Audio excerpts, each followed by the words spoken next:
We are now down to the land acknowledgement statement. Trustee Wilkerson is not here. Is there another trustee who would be willing to read it in his place? Okay. Trustee Wilkins, please. Thank you. Define it. It's on the first page of the agenda. All right.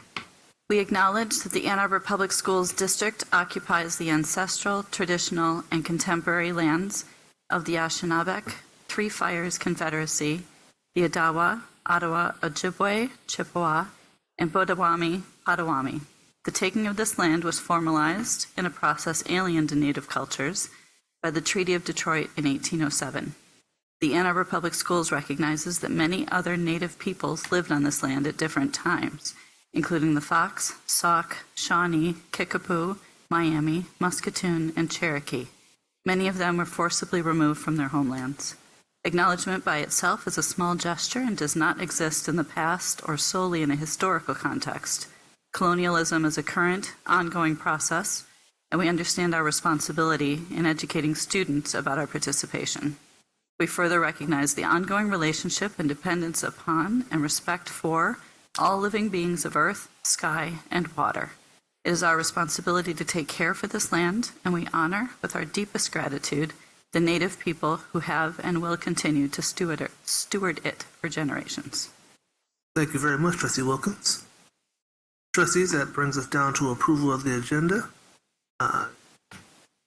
Trustee Wilkins, I think you mentioned during the bond committee you might want to change something? Thank you. No problem.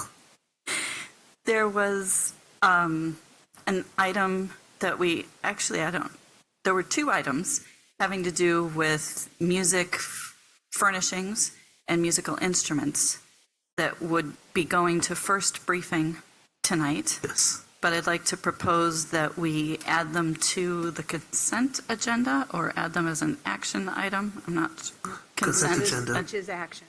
Okay, so add them to the consent agenda so that we can vote on them as soon as possible and possibly get the purchases made and get if approved, get that stuff into the hands of our students so they're not waiting on bureaucracy.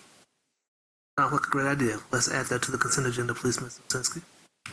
Thank you. If there's nothing else, is there a motion to approve the agenda with the changes that Trustee Wilkins has just offered? So moved. Moved by Trustee Schmidt. There's support. Supported by Trustee Muhammad. All in favor of the agenda? Ms. Osinski, do I need a roll call or? Trustee Basquette. Yes. Trustee Feaster. Yes. Trustee Muhammad. Yeah. Trustee Schmidt. Yes. Trustee Wilkins. Yes. Motion carries. Thank you very much. I believe that brings us down to public commentary.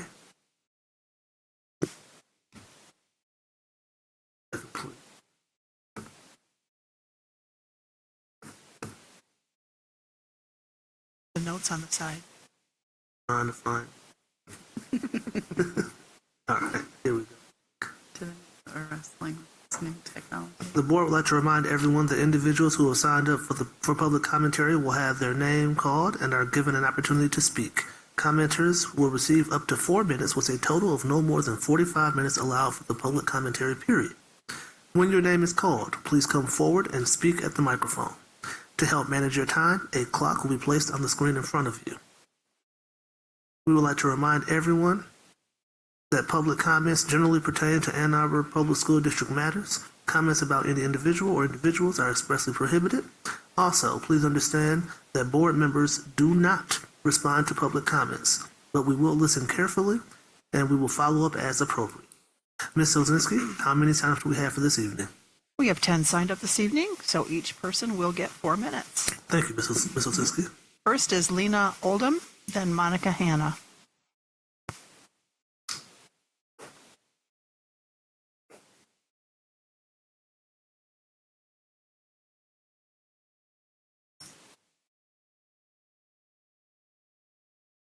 Hello, my name is Lena Oldham, and I'm a 7th grader at A2 STEAM.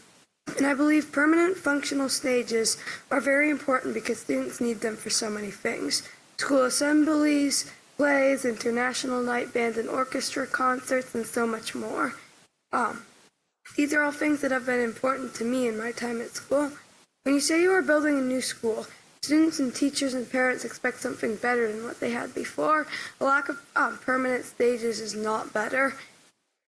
Not building a stage because he didn't specifically ask for one is like not building a cafeteria because he didn't specifically ask for one. Thank you. Monica Hanna, then Bill Hanna.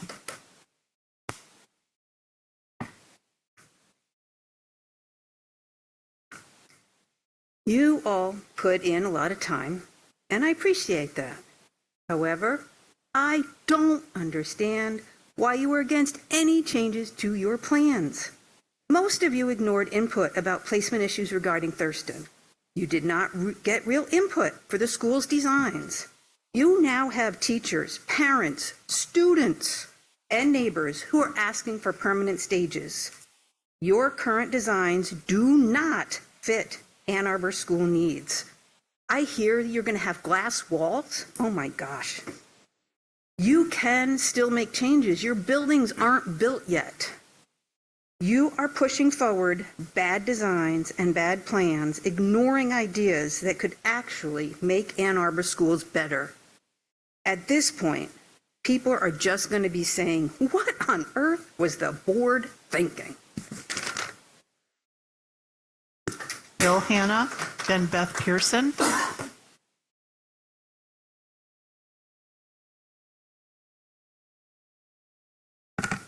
Do you want to reset the... So I started out making things, thinking this was another board 15-second talk. Then I found out I was getting 4 minutes, and I was amazed. I'm a parent of former Thurston and Clegg student, Thurston and Clegg Huron, and I live next to Thurston. And in order to keep it, I was hoping, more constructive than being combative, though I may go there. I thought I would make it a series of questions rather than statements. Why was pushback to the plan that was unveiled, a plan that was made with no community input, such a surprise to the board, and especially to the trustees on the bond committee? Why was the attack so strong on any group, any individual that asked for changes to the plan? Why wasn't there this healthy, massive defense of a plan that had so many advantages, and if I can quote the first speaker, that was going to make Ann Arbor schools better than they had been, better than before? Instead, every trick was pulled out to try and go after anyone who wanted change. One of the ones that I remember the most was when a group of concerned parents who wanted Thurston built now came up before you, and they basically accused you of neglecting maintenance at the Thurston school. They described a hellscape of conditions at the school. You didn't bat an eye, yet they were accusing you of putting their children in a horrible situation. I contacted the principal at Thurston. He told me those stories were fabricated, including one that never made it to the board meeting about a rat infestation at the school. These things erode the public's confidence in your ability to listen to them. This led my neighborhood divided into groups, people that wanted it built now, people that heard these fear campaign of, you don't build it now, you're not going to get the money, you won't get a new school, versus neighbors that wanted changes to make it a better school. Why is community outreach so difficult for the Ann Arbor schools? Why, fiscally, this is from the December 11th board meeting, where things like this came up. This is Kevin Stansberry, and I quote, "This particular plan's hypothetical is, oh heck, we'll just buy this house right here, and that will let us redirect Yorktown Drive away from the pond's edge. That was never realistically, something we could do, but we wanted to explore what it would mean." That was one of your original plans. Why would you pay a contractor to make you a site plan you're not even going to use? Next, in the same meeting, and I quote, "What we did on the bus loop in particular was the original plan would allow one bus to pass another bus, which we don't actually want." Again, why was a plan made for something you didn't actually want? How is that fiscally responsible? I'm trying to stay, I'm venting, calm. I fully admit I'm not happy with what's happening at Thurston, and I really hope that at the very least, the construction at Thurston, you promised you were going to come up with a safety liaison for that site. Before and during school, I have heard nothing about it. I hope it goes smoothly, and I hope you stay in touch at least with my homeowners group. Thank you. Beth Pearson, then Eleanor Freeland.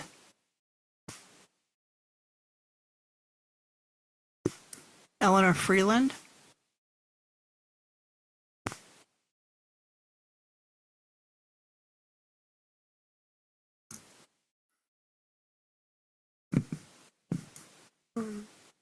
Elementary school gave me a good foundation so I could excel in my middle school musical journey, and it did the same for a lot of other people. AAPS is known for their music and art program because so many students excel there. However, you cannot expect us to continue to excel if you're taking away the student's foundation from elementary school. I think this is a very bad decision.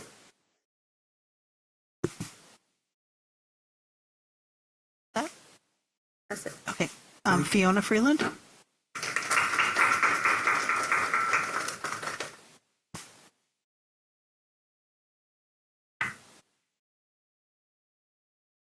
Dear School Board, hi, my name is Fiona Freeland, and I think that taking the stages from the schools and replacing them with portable ones is a bad thing to do. The AAPS Music and Performing Arts program is one of the things that makes it special. The current stages that the schools are going to have are not going to fulfill the needs for the performing arts, making it harder for the students to succeed and excel, and still expecting the students to do so is unreasonable. A stage's purpose is to make each and every student shine, and taking away their chance to do that is unfair. Leah Rose.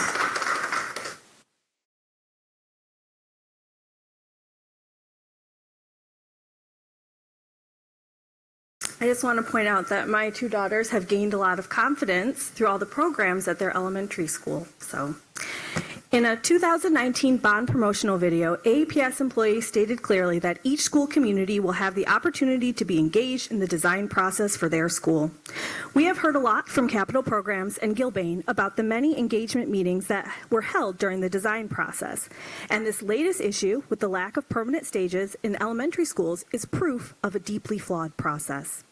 If your engagement meetings do not share enough information to catch these kinds of issues in the planning phase, they are inadequate. If your process does not incorporate community values directly into the schools you are using our money to build, it's no surprise that they continue to have serious problems. Here are a few quotes from AAPS teachers about their experiences with your planning process. Teacher 1, I was hopeful at first, thinking that we would have a school that we would help to build by providing our input and explaining what works and what wouldn't work. I quickly realized that there was already an agenda in place and our input fell on deaf ears. Teacher 2, we have always gotten the impression that meeting with the staff was more of a performative exercise. It was very obvious that the district had already made decisions as to what the new building would look like and how it would be configured without any of our input. I have numerous emails from teachers across the district expressing a similar sentiment. There are over 1,000 signatures on our petition calling for this latest design flaw to be addressed. The community is increasingly fed up. The real question here is, what is the AAPS district leadership prepared to do to rectify the root cause? Engagement is not a checkmark on a list. There is no value in the process itself if the outcomes are this far from what we voted for. But there is good news here. We want you to succeed. We are here, engaging, because we believe in the mission of public education. Everyone makes mistakes. Management of a bond this large and all these complex projects is a huge amount of work. I want to acknowledge the value in all that you have already accomplished. There's nothing here that couldn't be prevented with real community collaboration, and nothing in the future that cannot be overcome if you view us as an asset, rather than a checkmark or worse, your adversaries.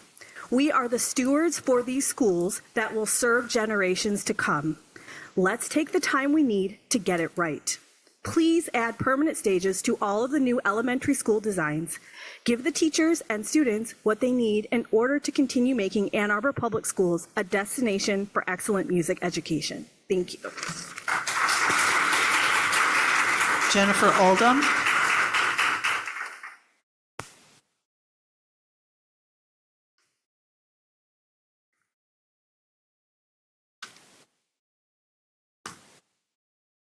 For those of you who were here for the bond meeting, I'm sorry, I'm going to repeat myself. My daughter Lena was the first speaker. When she learned that permanent stages were not part of the building plans for New Thurston, Logan, and Mitchell, she told me, that's not okay. Schools need real stages. She said, all my big school events were on the stage. Lena has attended 5 different schools. All of them have permanent stages, as do current Mitchell, Thurston, and Logan.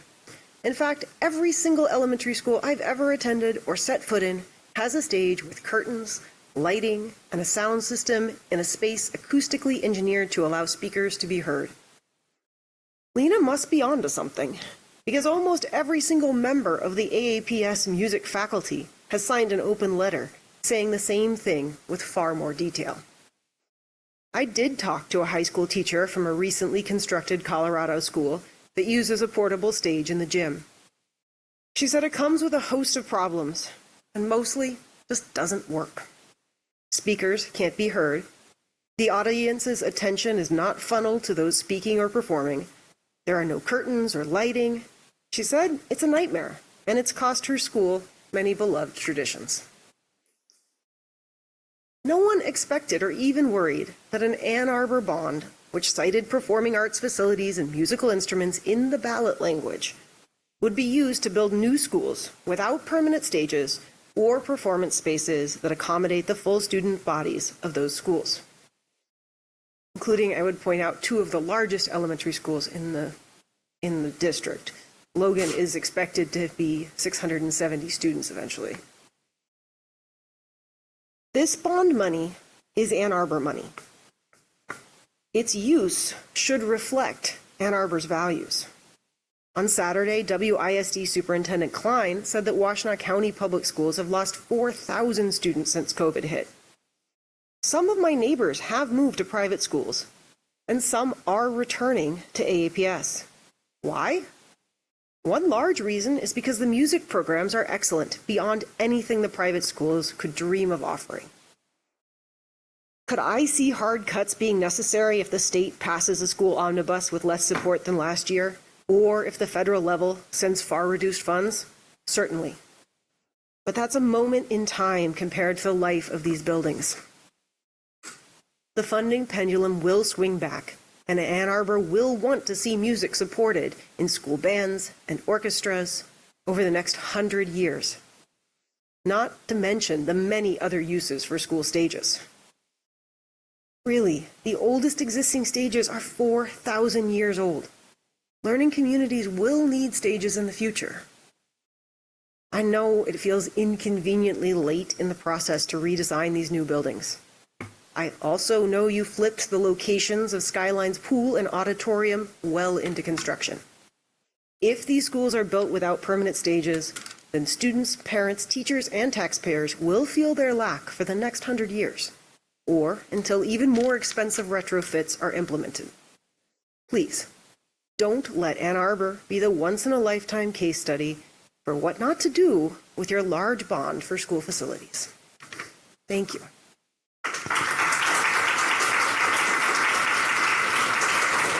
Han Ming Kai.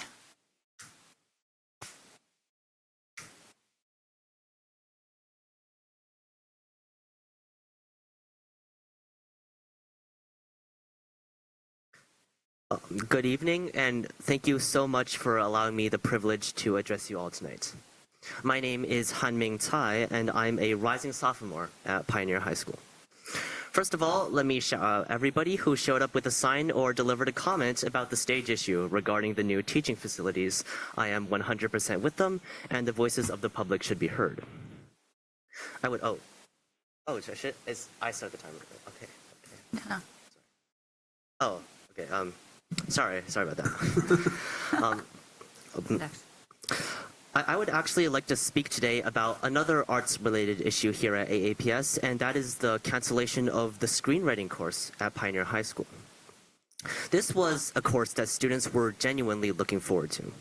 I myself was planning on taking it next year alongside others, and for us, this was a class we truly felt passionate and excited for. This is exactly the kind of thing we should be encouraging in our young people. It's incredibly disappointing to have an opportunity like this taken away by a top-down decision, especially since there exists undeniable student interest in such a course. In addition, we don't even know yet if we'll have this course beyond next year. That uncertainty will decrease interest in screenwriting in itself. Earlier this year, I was lucky enough to receive the honor of being cast in one of the completely student-produced plays that the Pioneer Theater Guild puts on every year. That's where I got this shirt, by the way. They're fully written and directed by students. A true example of what we stand to lose here if we decide that performance and storytelling can be sacrificed without consequences. You're missing out if you haven't seen them. And canceling the screenwriting course, or limiting theater opportunities for future elementary schoolers for that matter, is cutting them off at the source. Performing arts is just one of the unique opportunities that make this school district special. We're known for it, and we should all be proud of it, screenwriting included. Even if we are unable to have the course this year, I would be truly grateful to at least have it every other year instead. That could be a more cost-effective solution, recognizing the existing interest in it while also creating fuller classes. Let's give future kids the creative spaces they deserve and save the screenwriting course, because it really matters. Thank you.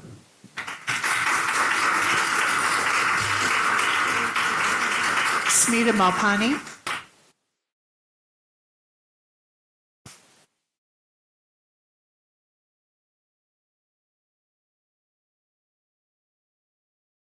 Start this like this? No. Someone else starts it? Okay, great. Thanks. Hi, my name is Smita, and I'm an AAPS parent. I'm here to speak about the stages. AAPS, one of the reasons I think AAPS, we have this tagline, AAPS exceptional. Why are AAPS schools exceptional? In no small part due to the performing arts. And that starts in elementary school. It starts when a kid gets in front of a microphone at an all-school assembly and feels like their voice has some power and importance.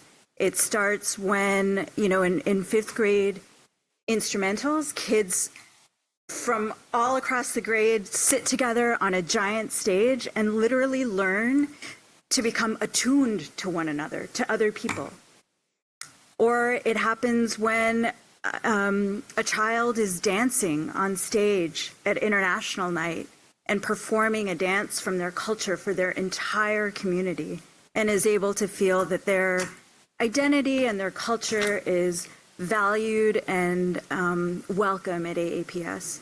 These stages are the heart of our schools. It's hard to imagine what the character of a school would be without its heart. So I just urge all of you to please ensure that our bond money is being used in ways that enrich our students, our schools, the hearts of our school communities, and honestly prepare our students to become exceptional people and exceptional citizens moving forward. I think the performing arts are such an important part of that. So thank you.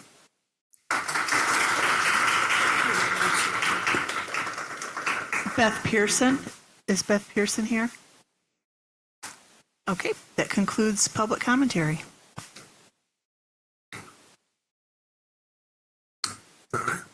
Well, that concludes public commentary. Ms. Parks, are there any points of clarification? Just a couple. Regarding the course at Pioneer, at the secondary level, our courses run based off of student requests. And so when there are courses that are have low requests, sometimes those courses do not run. In this particular case, there were 12 requests for that class. So that is not a class that's running next school year because of the low number of requests. So it's unfortunate, and we understand the desire for students to have the things that they are interested in. But when we do have those low requests, those courses don't run. So wanted to provide that clarification that there were 12 requests there for that class. And then we will also have some updating on the elementary school stages a little later in the agenda. Thank you very much, Ms. Parks. I believe that brings us down to reports of associations. And I see that we have Mr. Klein here from the AAEA, and we'd like to welcome him to the podium. Thank you.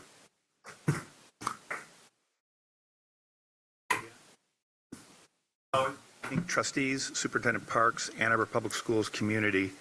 As we close the books on another successful school year, a year marked by tremendous highs and deep challenges, I want to begin by sending my heartfelt thanks, appreciation, and love to all AAEA members. Despite a school year fraught with turmoil, from the district's ongoing budget crisis to serious financial health care crisis that is crushing our educators, our members showed up every day with professionalism, resilience, and deep commitment to students. In classrooms across the district, our teachers created safe, welcoming spaces for students to learn, grow, and thrive. They fostered awe, curiosity, and wonder, going above and beyond to make their lessons relevant and impactful. They continued to find ways to connect their content to students' lived experiences. No small feat in these uncertain times. Thank you. To our ancillary service providers, our school psychologists, speech pathologists, nurses, occupational therapists, and school social workers, your essential services helped our students overcome barriers to learning and supported their academic, emotional, and physical well-being. Your work does not go unnoticed, and your dedication is deeply appreciated. Thank you. To our AAEA paraprofessionals, you are the unsung heroes supporting some of our most vulnerable and challenging students. Many of you do this critical work while enduring physical harm, yet you continue to show up and make it possible for these students to access meaningful instruction. Your work truly changes lives. Thank you, paraprofessionals. To our AAEA office professionals, you are the first point of contact for students, staff, and families, and your warmth, efficiency, and behind-the-scenes dedication keep our buildings running smoothly. Thank you.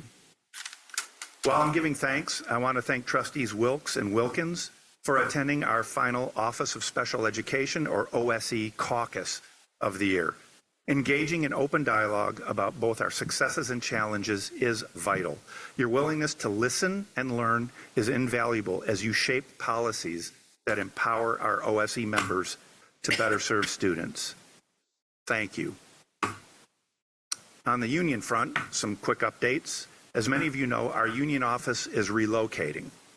We've been renting space in the Michigan Educational Credit Union building, but that space is being repurposed by said credit union. So beginning after July 7th, our new address will be 3891 Ranchero Drive, Suite 40. That's in the 48108 zip code. We are excited about the move and the expanded space it offers. Until then, don't be surprised if you see boxes and packing tape if you stop by now. We're in transition, but we're looking forward to welcoming visitors once we're settled. On the bargaining front, we have officially begun bargaining our successor agreement, which is set to expire on December 31st. Both the AAEA bargaining team and the district's team have completed 2 days of interest-based bargaining, or IBB, facilitated by trained professionals.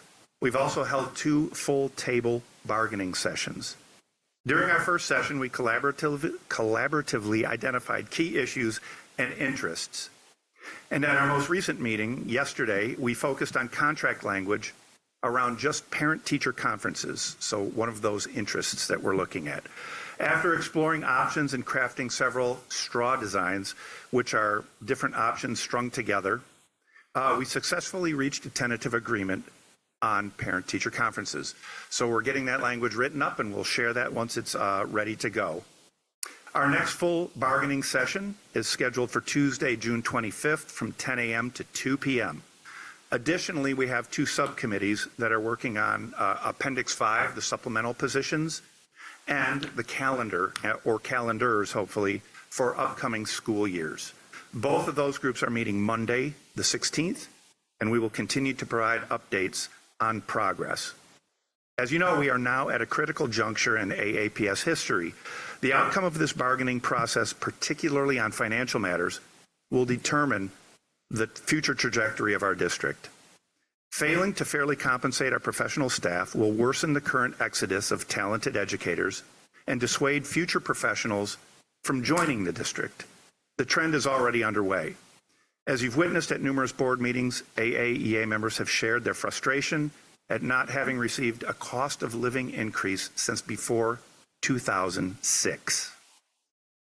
Let that sink in. That's a long time. Our members have repeatedly made personal financial sacrifices for the benefit of this district and our students. Now it's time for the district to do the same for its staff. The district must budget responsibly and competitively, aligning our compensation with comparable districts to retain and attract high-quality educators. Our students deserve nothing less. And before I close, I want to bring up one of our AAEA music colleagues. As many of you know, I'm going off script here, but I am a product of the Ann Arbor Public Schools, and I was in the music program throughout my entire elementary, middle, and high school. I learned to play cornet and trumpet at Hazley Elementary School. Then I moved to Slauson, where I played in Dan Long's concert band, and that man is a legend. And then I played in the concert band for a while at Pioneer before becoming a member of the jazz band program at Community High School. So I am fully invested in the music program. That's one of the driving things that brings people to our schools. And you've heard some concerns from our music colleagues tonight, and I'm going to bring one of them up to finish my report. Not so tall. Thank you so much. Excellent. My name is Katie Ryan, and I'm glad to see you again tonight, and thank you for your time. Late into the night, several music teachers were crafting a letter that I'd like to share with you today.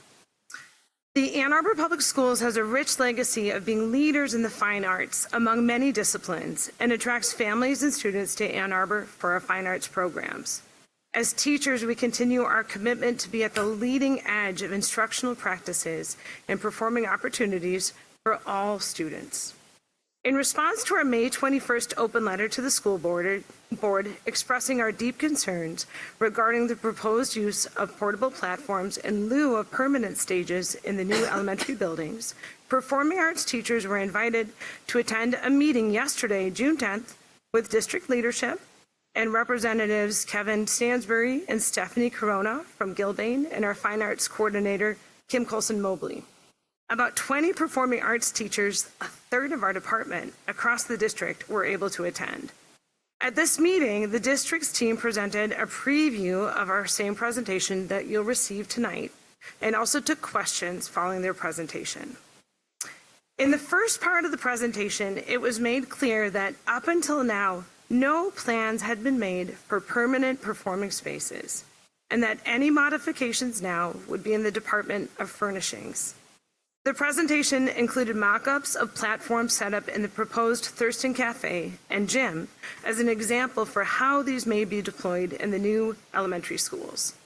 The new Thurston Cafe would be about the same size as the current Thurston MPR, which is just enough room to accommodate the entire school community if students are sitting on the floor with performers on the stage.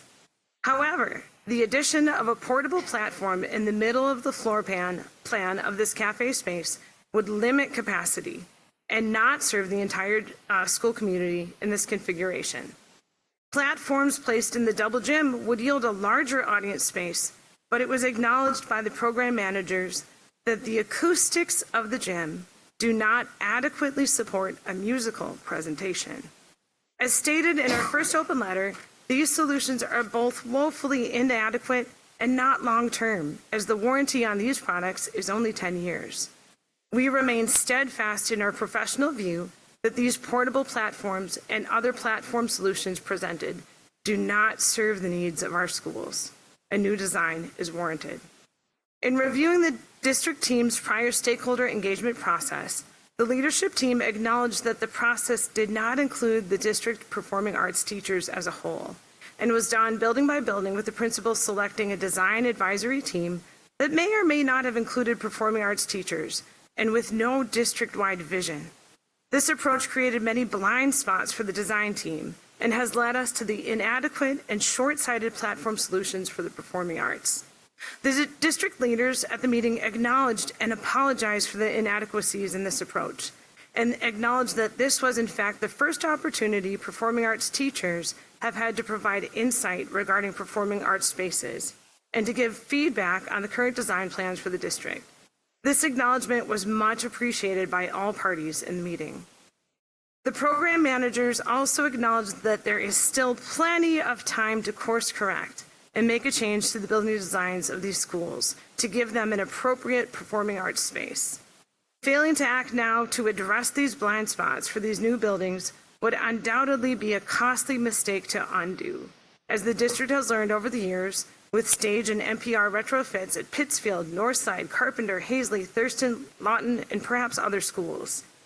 As a result of the June 10th meeting, district leadership is now in the process of forming a performing arts advisory committee to help guide this process of course correction and to set a baseline standard that would help ensure that all future AAPS elementary buildings meet the artistic needs of our students and serve the values of this community. Performing arts teachers are ready and willing to serve in this important capacity immediately, as shown by so many showing up yesterday and then crafting this letter late into the night. We are asking tonight that you, the members, the trustees of our Board of Education, request building designs to be created for the Phase 1 schools that meet the standards for performance spaces outlined in the AAPS music teacher May 21st open letter. These new building designs would be reviewed, among others, by the committee, who would make a timely recommendation to course correct the existing flawed plans for performing arts spaces. This should include 1, a permanent stage that's large enough to accommodate a grade level of performers in that school. These stages also should have proper acoustics, lighting, sight lines, and structural features such as backstage access and wide steps running the length of the front of the stage, as well as ramps on the side and or backstage. Number 2, a space connected with the stage that's large enough to hold an entire school community. A school is more than a collection of classrooms. It's a place where the entire community comes together to celebrate learning, culture, and connection. A dedicated performance space is not a luxury. It's an essential infrastructure for building shared identity, fostering school pride, and showcasing student voice. These are the moments when families witness growth, as seen by graduation ceremonies across elementary schools this past week, where students can be seen and heard, and when the arts bring us together in a way nothing else can. In a time where technology often separates us, shared live performance on a real stage remains one of the most powerful ways to unite a school community. Sincerely, 50 plus of the Ann Arbor Public Schools music teachers. Thank you for your time this evening.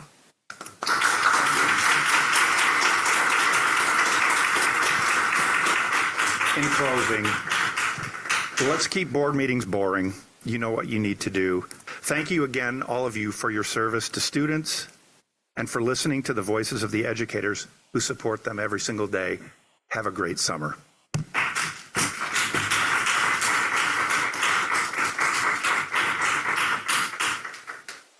Thank you to the AEA. I believe that brings us down to community group reports, and it looks like the Ann Arbor Parent Advisory Committee for Special Education is next up on the agenda.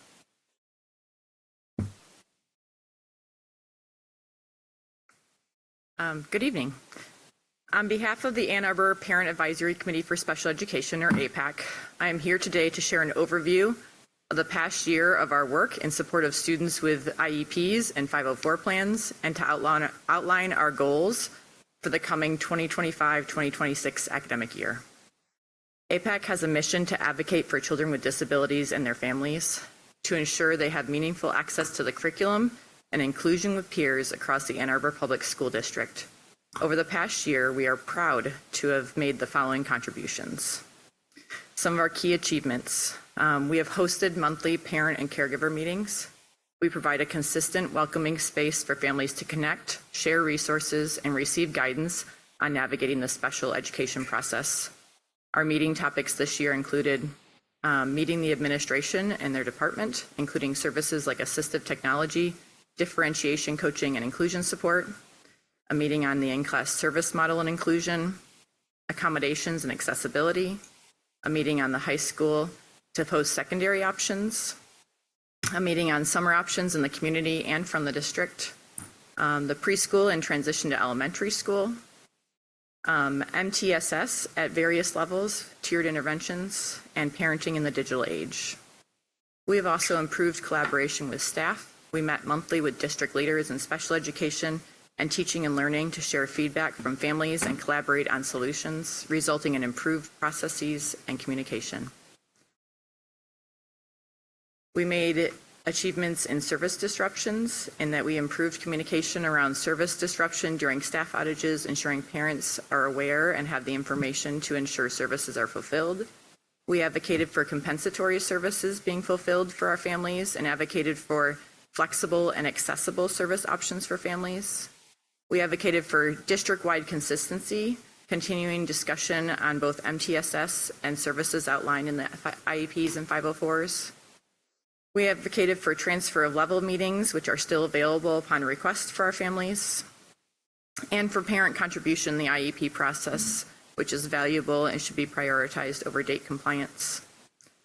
We advocated for our children with disabilities to be general education students first, and continue to advocate for administration and staff to view and plan for our children with disabilities as those gen ed kids first. And we presented to this board quarterly. Lucky you. Our goals for the coming year include the following. To establish student and family listening sessions.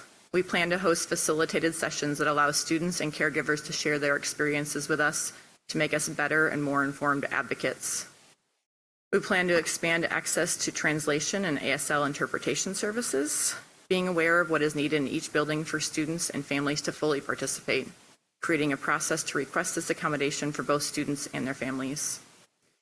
We continue to advocate for professional development, to promote inclusive practices, to hold parent education workshops to help parents understand and navigate the IEP and 504 process. We want to provide more resources for our families, curating a catalog of resources for them. We want to improve communication with the Office of Special Education.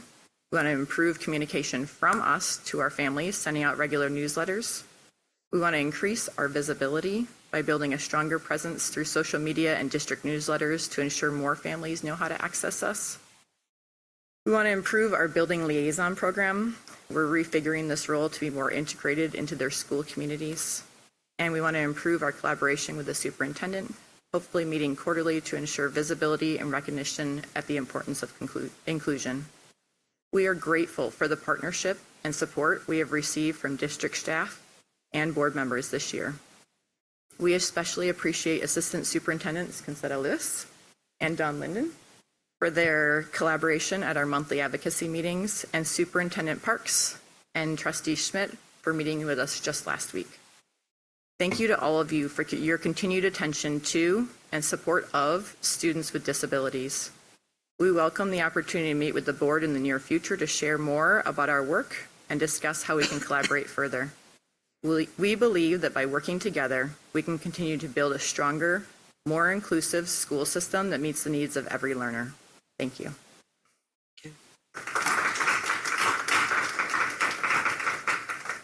Thank you very much.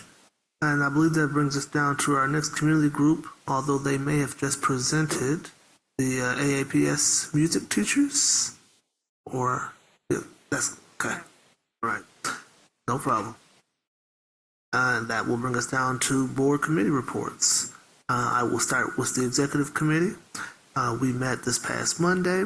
We set the agenda for today's meeting, and we set a tentative agenda for our next meeting.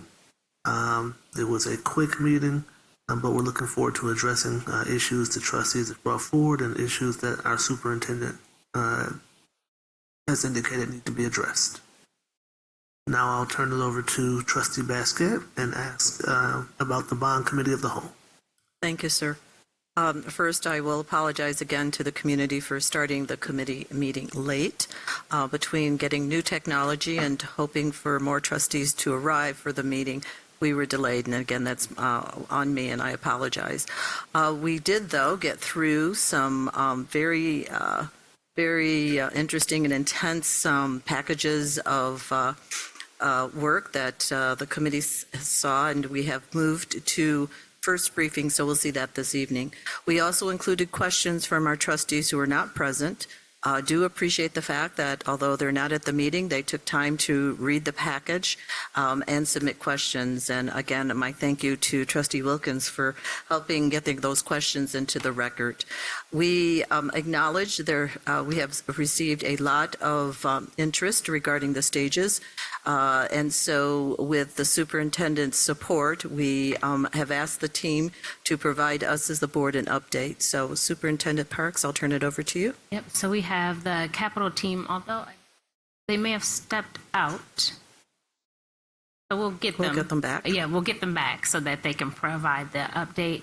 But just as a precursor, you heard from our staff just a few minutes ago that we have been engaging with the elementary performing arts staff so that we can get a sense of where things kind of went awry with the engagements that we believed that the team were having with music staff. Come to find out recently when we were made aware of the concerns that many of our music staff were not a part of the discussion. So as you heard, we have established or looking to establish an advisory of our music team so that they can help to influence and inform the decisions moving forward. But the team is back, so I'll let them come forward with the update here. And as they come to the podium, I forgot to mention that, yes, we did review contracts for new furnishings and musical instruments. And as Trustee Wilkins has already put on the agenda, we're very interested in making sure we get those things in a more timely manner. It is not unusual to do this, but it does break our usual habit of 2 briefings. But again, due to the interest and we believe non-controversial items called musical instruments and chairs and risers, etc. We've all supported putting that on the agenda this evening. Thank you. Thank you, Trustee Basket. And so we'll have Mr. Stansberry get us started with the update on the elementary stages. Trustees, here we go. Waiting to join as a panelist. Sorry, we thought we were later on the agenda. Surprise.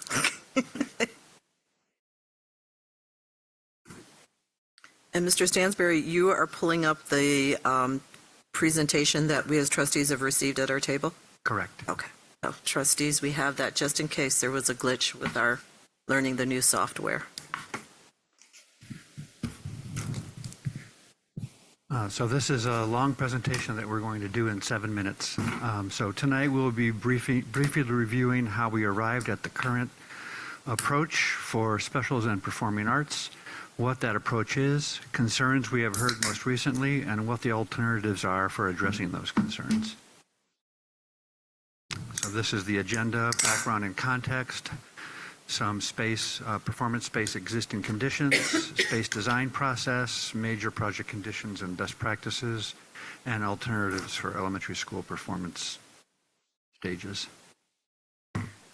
Performing arts remain a high priority for the district. A comprehensive capital improvement plan for performing arts upgrades at the middle school and high school level is currently underway. Fine arts feedback was sought and implemented along with the same for physical education and libraries, and Project Lead the Way, and other specials offerings. Gathering modes and what supports them were vetted extensively during engagements at both the school level and the district level. Today, any gathering for more than one classroom students occurs in the multipurpose room. This puts enormous pressure on one space and is a main motivation to expand the types, sizes, and quantities of gathering spaces in the district's new buildings. We have a couple slides of existing conditions. I think most of you are familiar with multipurpose rooms in the district, so we're going to go quickly over these.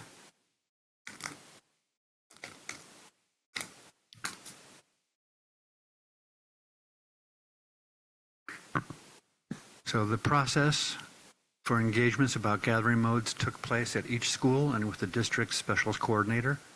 All feedback from Mitchell, Dickin, Logan, and Thurston engagements aligned around the current approaches at each of these schools.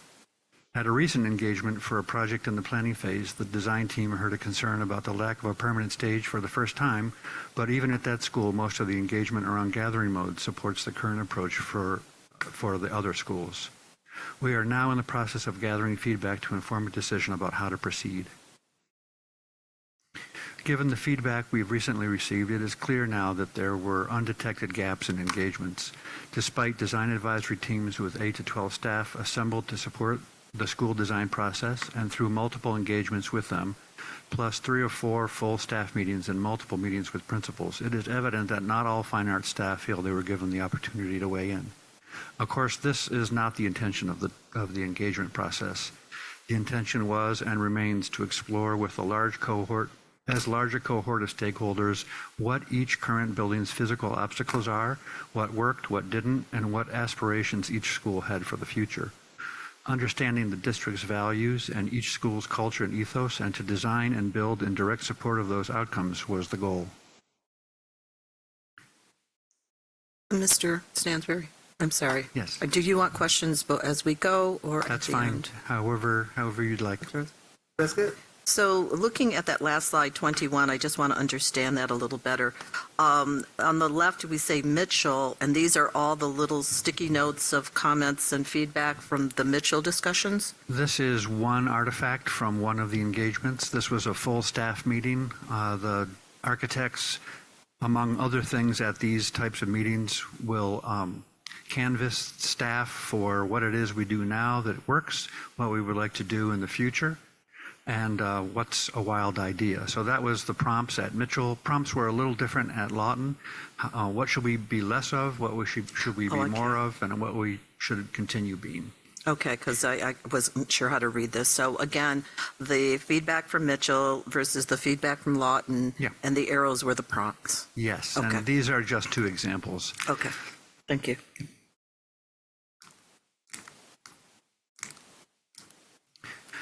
So our existing conditions and engagements led to the desire to take pressure off the main gathering spaces. In the district's new buildings, they'll have 8 or 9 gathering spaces. That figure applies to 4-section schools. There are usually 6 common spaces that can be used by a full grade. These are surrounded by classrooms. The cohort of each grade level would own this space. It isn't seen as a performance space so much as a gathering space well suited for project presentations and other whole grade gatherings. Performances and presentations will most often occur in the Heart, the cafe, and the gym, depending on the actual event and the size of the audience for the event. The Heart can accommodate performances and presentations for 1 or 2 full grade levels. The cafe is sized for a theoretical maximum enrollment. So this is talking about a food service mode, 3 lunch periods, how many tables and chairs do we need? We have sized that for an enrollment averaging 27 students per classroom, which is rarely the case. In performance mode, the cafe can accommodate presentations and performances for half the school in chairs or the whole school seated on the floor. Unlike our existing multipurpose rooms, we will no longer need to have food service equipment in the cafe or table and chair storage. So although the area is the same, the usable area is significantly larger. The gym can accommodate presentations for the whole school. This shows roughly 400 in seats. or more than would ever be seated on the floor. Adaptable platform solutions are agile and flexible. Using them focuses investments on all-day, everyday space use, augmented in gathering spaces by all the amenities requested during engagements, including acoustics, sound, and lighting. This is a video that we won't play tonight from Wenger, a trusted manufacturer of music and performance equipment. The video speaks to the durability of adaptable platform solutions, their ease of assembly, structural capacity, configurations, etc. For many present tonight, a video like this could be the first time they are seeing what is planned. Though there isn't time for the video tonight, we recommend viewing it because it provides important context about the current approach. We will share the PowerPoint, and this is a live video in there, but visiting Wenger's website is also a way to look at the video. This is a short video showing a student performance on an adaptable platform, just for context. Any staging solution selected, including these, must be barrier-free accessible. That's a code mandate. There's no option, and we would never recommend not having it be barrier-free accessible. They must also be safe.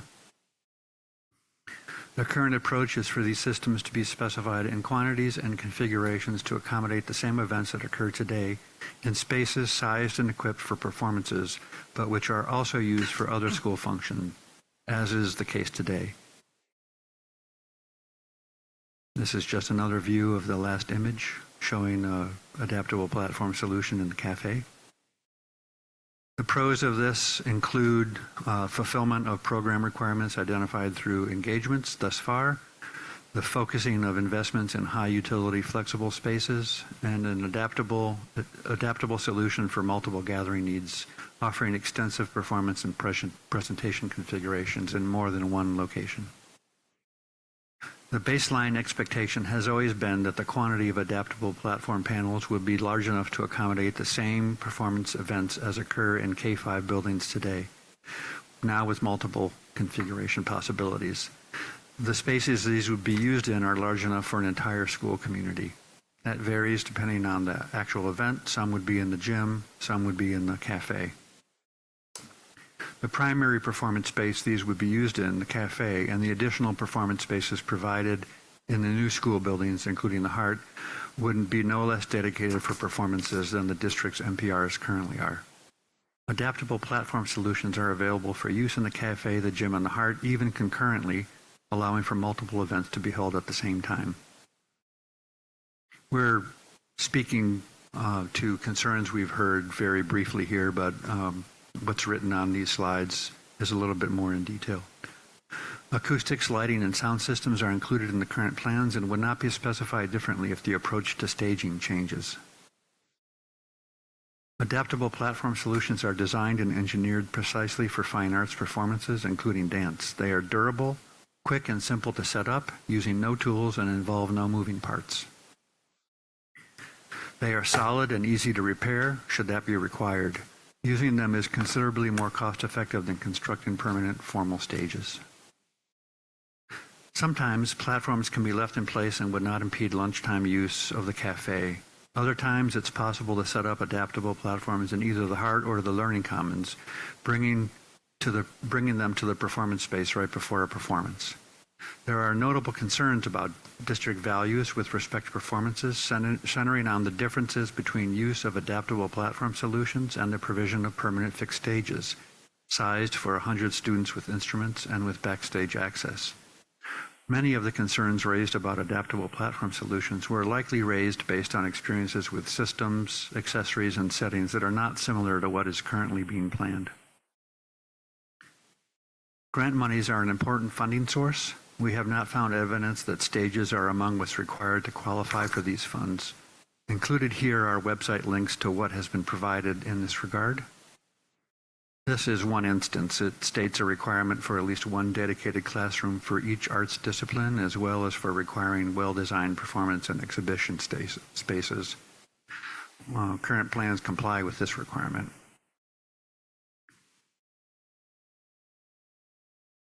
There are some alternatives to adaptable platform solutions we want to show here. Fixed platforms did not garner a lot of feedback during our most recent engagements with the music department, but they have their own pros and cons. This is a fixed version of what would otherwise be an adaptable solution. This is showing the same image at Thurston as for the adaptable platform solution. It would just be a fixed in place version.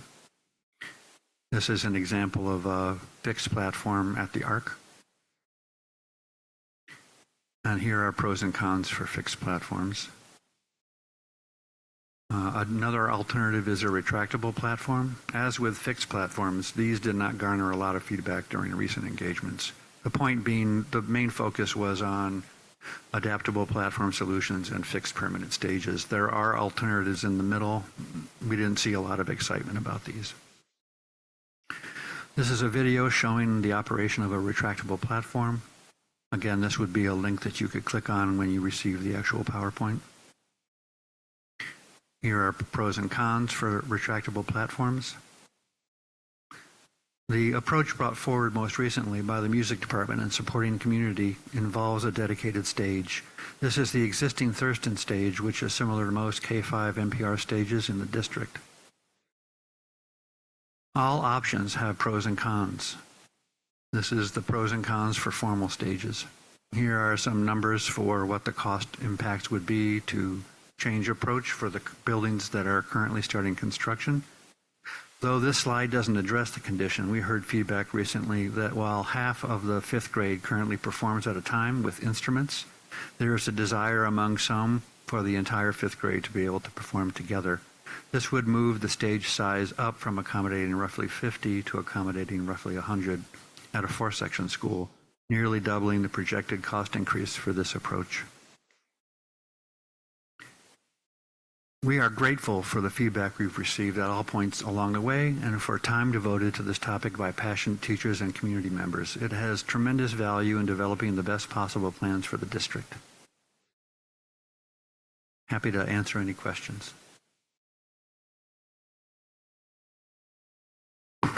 Thank you very much for the presentation. Trustee Muhammad, I see you have the first question. So I know you breezed through this very quickly, but if you had to summarize, I mean, what problem are we trying to fix here? Because I know you included some pieces here, but just, going from a formal fixed stage to, more of these adaptable platforms. So what is the problem we're trying to fix? And then will it create new problems that we should be aware of? I think the question is the current approach for adaptable platform solutions. What problems was that trying to solve? Yeah. So I attended events. We didn't lead the events, but I can summarize for you what we witnessed. And that was a high value placed on flexibility and agility in the schools. At the schools we started with, there were extensive engagements about gathering modes and support for adaptable platform solutions. We certainly heard that there were multiple kinds of events, and some of them would be better suited with different stage configurations and sizes. Some would not need stages, etc.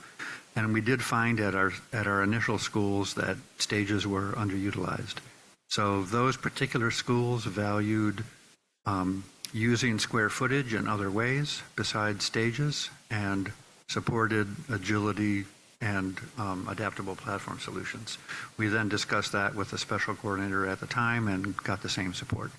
So what we tended to do is the first project, we were developing the standards live with engagements. So we talked to a number of people, design advisories, principals, full staff, and folks at the district level and in the departments on all manners, not just performance spaces. And from that, we developed what was a viable standard. We then provided that to architects for future projects and asked them to validate that at each individual school. And then we had regular check-ins at the department level for those. The projects that are currently under construction, all of these approaches were validated. It wasn't until Lawton during a planning phase engagement, and then again recently at Wines, that we heard concerns about dedicated stages. So here we are now deciding how we need to proceed. This is a question about district values and what would be required. But what has been done to date was validated through engagements. Okay, and just to clarify, because I don't see this information here, how many schools currently have a formal, like a... All of them do. So all of them... Current buildings. And the current plan, with the current plan, it's replacing all of them with these adaptable? Not necessarily. Okay. Not all of the schools had the same culture and placed the same value on stages. They all placed the same value on flexibility and agility. So Mitchell and Dickin share the heart with the cafe. Logan and Thurston have a separate heart from the cafe. So there are advantages and disadvantages to both of those. Having the spaces be separate means that you have two gathering spaces. You can use them differently. You can have concurrent events. Having the heart adjoined with the cafe gives you some advantages for some presentation modes, some gathering modes, but it limits how many you can have because now you have one space instead of two. So every school is going to vary depending on what feedback? It can, yeah. Okay. You know, there's an advantage to having a standard, but so far what we've done is we've responded to engagements. Okay, and then what problem is this doing this is going to create? Trustee Muhammad, I'm sorry. I want to get a better understanding of the answer to your last question. You don't Yes, mind. yeah. So what I think you said is that different schools have different priorities on different things. But what I thought Trustee Muhammad's question was do any of the schools that we are building have the traditional formal stages? Dickin gets the closest, okay. But it is not quite the same as what is at Dickin now. Okay. It's very close, though. Okay. Yeah. All right. Sorry. Okay, and then the second part of my question was what problem, doing this, what problems is it going to create? Well, it Because depends. not everything is perfect, right? Yes. So when you say doing this, do you mean if we pivoted? Adaptable, yeah. Yeah. To not have, because thank you for clarifying that. I didn't realize. So it seems like we're not going to have formal stages in any of the schools of what it is right now. It's going to be changed. Yep. So now that we're pivoting, what problems can we expect from pivoting from a formal to an informal or whatever? Well, there are logistical issues with buildings that are starting construction, and there are problems involved with timing and cost there. But if you're asking about like 6 years from now, when that's all gone, what would be left with in the buildings and what problems we would have, they would be a little less flexible. We would have expended cost and delayed projects to get there for those that are currently under construction, but they wouldn't have the same flexibility that the current designs do. And that's a district decision. That's, we're here to understand what the district's values are with this respect and then to respond. So just to clarify really quickly, what Mr.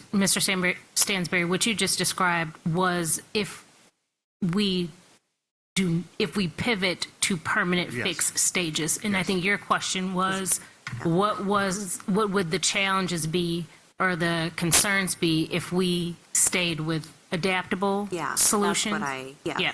Okay. Apologies, I misunderstood. No, it's okay. It's okay. Yeah, so these are listed under the pros and cons for each of these. There's a long list of concerns we've heard from the music department and supporting community that are listed in the adaptable platform solutions section. The pros for that are that they're supremely flexible. They allow for any number of events. There are slides in here that show the configurations that are possible with these. They can be set up in multiple configurations and in several spaces at a time. So there would be some loss of flexibility there. Our recommendation to the district would be if you do pivot to a fixed permanent stage, that there still is adaptable platform solutions available for use in other spaces and maybe to augment the fixed platform stage. But then there are two systems. There's the fixed stage and the adaptable platform solution. So we would have to manage costs for that and potential concessions to offset those costs somewhere else in the building. I want to follow up. And just so I'm clear, Trustee Muhammad's first question was about how you came to the decision to build the schools in the way that you are building them. And what I took from your answer is that based on your engagement with the staff that was available during your discussions that was either put together by the principal or whoever, there was a need for more flexible spaces. And that's why many of the schools moved away from the formal stage. Yeah, I would say a higher value on flexible, agile spaces than on fixed platform stages. Okay. And now we're addressing this because there's been more input from other teachers who may not have been a part of those discussions. Yes. And so that's why we're here now. I think so. I think maybe this, well, I don't really know exactly why we're here, but it is true that during some of our engagements for recent projects at Lawton and Wines, we did hear about the value the district has. It might vary by school on fixed permanent stages, and then it was understood that these other projects didn't have them, and then we are hearing that the engagement process, that they didn't feel like they had a voice or an opportunity to voice their opinions on this. But we believed along the way that we were asking all the people for all the input and moving forward with what we were hearing. Because there was an opportunity for people in that each particular school to weigh in. That's what we believed. But the music teachers and performing arts teachers who we're hearing from tonight it sounds like they feel like they were not included in that group. That's what we understand, yeah. Okay. So a design advisory, I'll just speak to this for a second. The design advisory's main role is to serve as advisors for a project. What we ask principals to do is assemble 8 to 12 people for that. If you have a design advisory with 24 people, it becomes a little cumbersome. So what we ask for is for staff who wear multiple hats. There's a lot more value there if you're a parent and a teacher. If you teach a special and a regular class, I'm making some things up. That might not be the case. So people who wear more than one hat can represent more than one particular idea in the school. And so we received, we asked for the design advisory, it was convened, and at that first meeting, people introduced themselves and what they did. But beyond that, we didn't look to a person and talk about music or look to a person and talk about specials. It was a group of the design advisory. And then we had detailed conversations with principals specifically about gathering modes, and then we presented 3 or 4 times to the full staff. So we believed we were behaving transparently, but it's clear not everyone had a voice in this conversation. And that's a separate thing that we're going to work with the district to try to fill those gaps. But it was not intentional that we arrived at a solution that some folks didn't have a voice in and don't support. We believe the whole time we had support. And when you say presented to the full staff, that's not just the advisory group, that is the full staff. Yes. Okay. We push into staff meetings. Okay. So staff meetings are convened, there's a requirement. We don't say who's there, we're told it's the full staff. Okay. And I say we, it's the architects who are leading these conversations. Right. There are different agendas for each of these, but they do include floor plans and conversations about what is in the floor plans. Okay. So we thought we were doing the right thing, and there are obviously ways that we can improve that.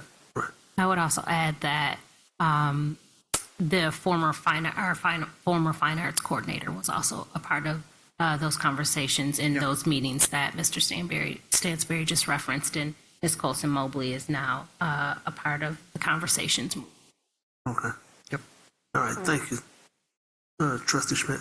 So when you talk about flexibility, I'm envisioning currently, if a stage is where the lunchroom is, that you really can't use the stage during that whole middle time of the day, right? You're limited.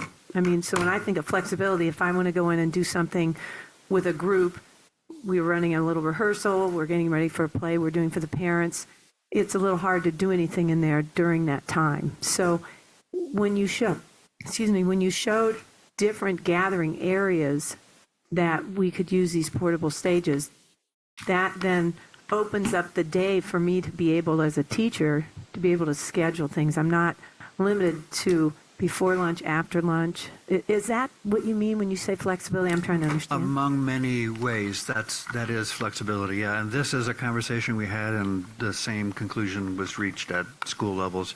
But flexibility can also be an adaptable platform can use 6 panels in a riser configuration, if that's the event, or it can use 16 panels in a square configuration. It can be tiered. There are examples in the printouts you have.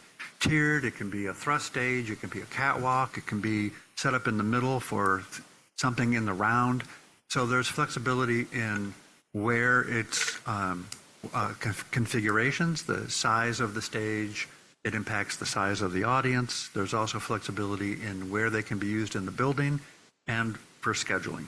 And these are just some examples of what flexibility is. But it comes at a cost, which is that they have to be set up, right? This is not glossing over that this requires setup. Our understanding is that this would be a work order process. A crew of 2 would come set this up for the events that are necessary, coordinating with the school. This is how we understand that it would go. But these are lightweight, they're advertised as being light enough for students to assemble if they need to. This is not our intent, but it can happen that way. Teachers can also do it, and they require no tools or any knowledge. So in the end, whether this is the right solution or not, we can't say, but until recently, we believed it had support. If I can follow up, when you talk about a work order, that's no different than now. I mean, as teaching at Scarlet, when there were programs, there were risers that were up on stage, it seemed to me, for different choir things. I mean, obviously, I would think that the teachers put in a work order to have that. That's the right way to do it. Some teachers elect to that's set kind of things routine. up. Yeah. So that's our thinking. If there's an event, there's a work order to clear the tables, to set up risers. This would be another part of that. Usually 15 minutes more is necessary to set up a platform solution. Trustee Wilkins?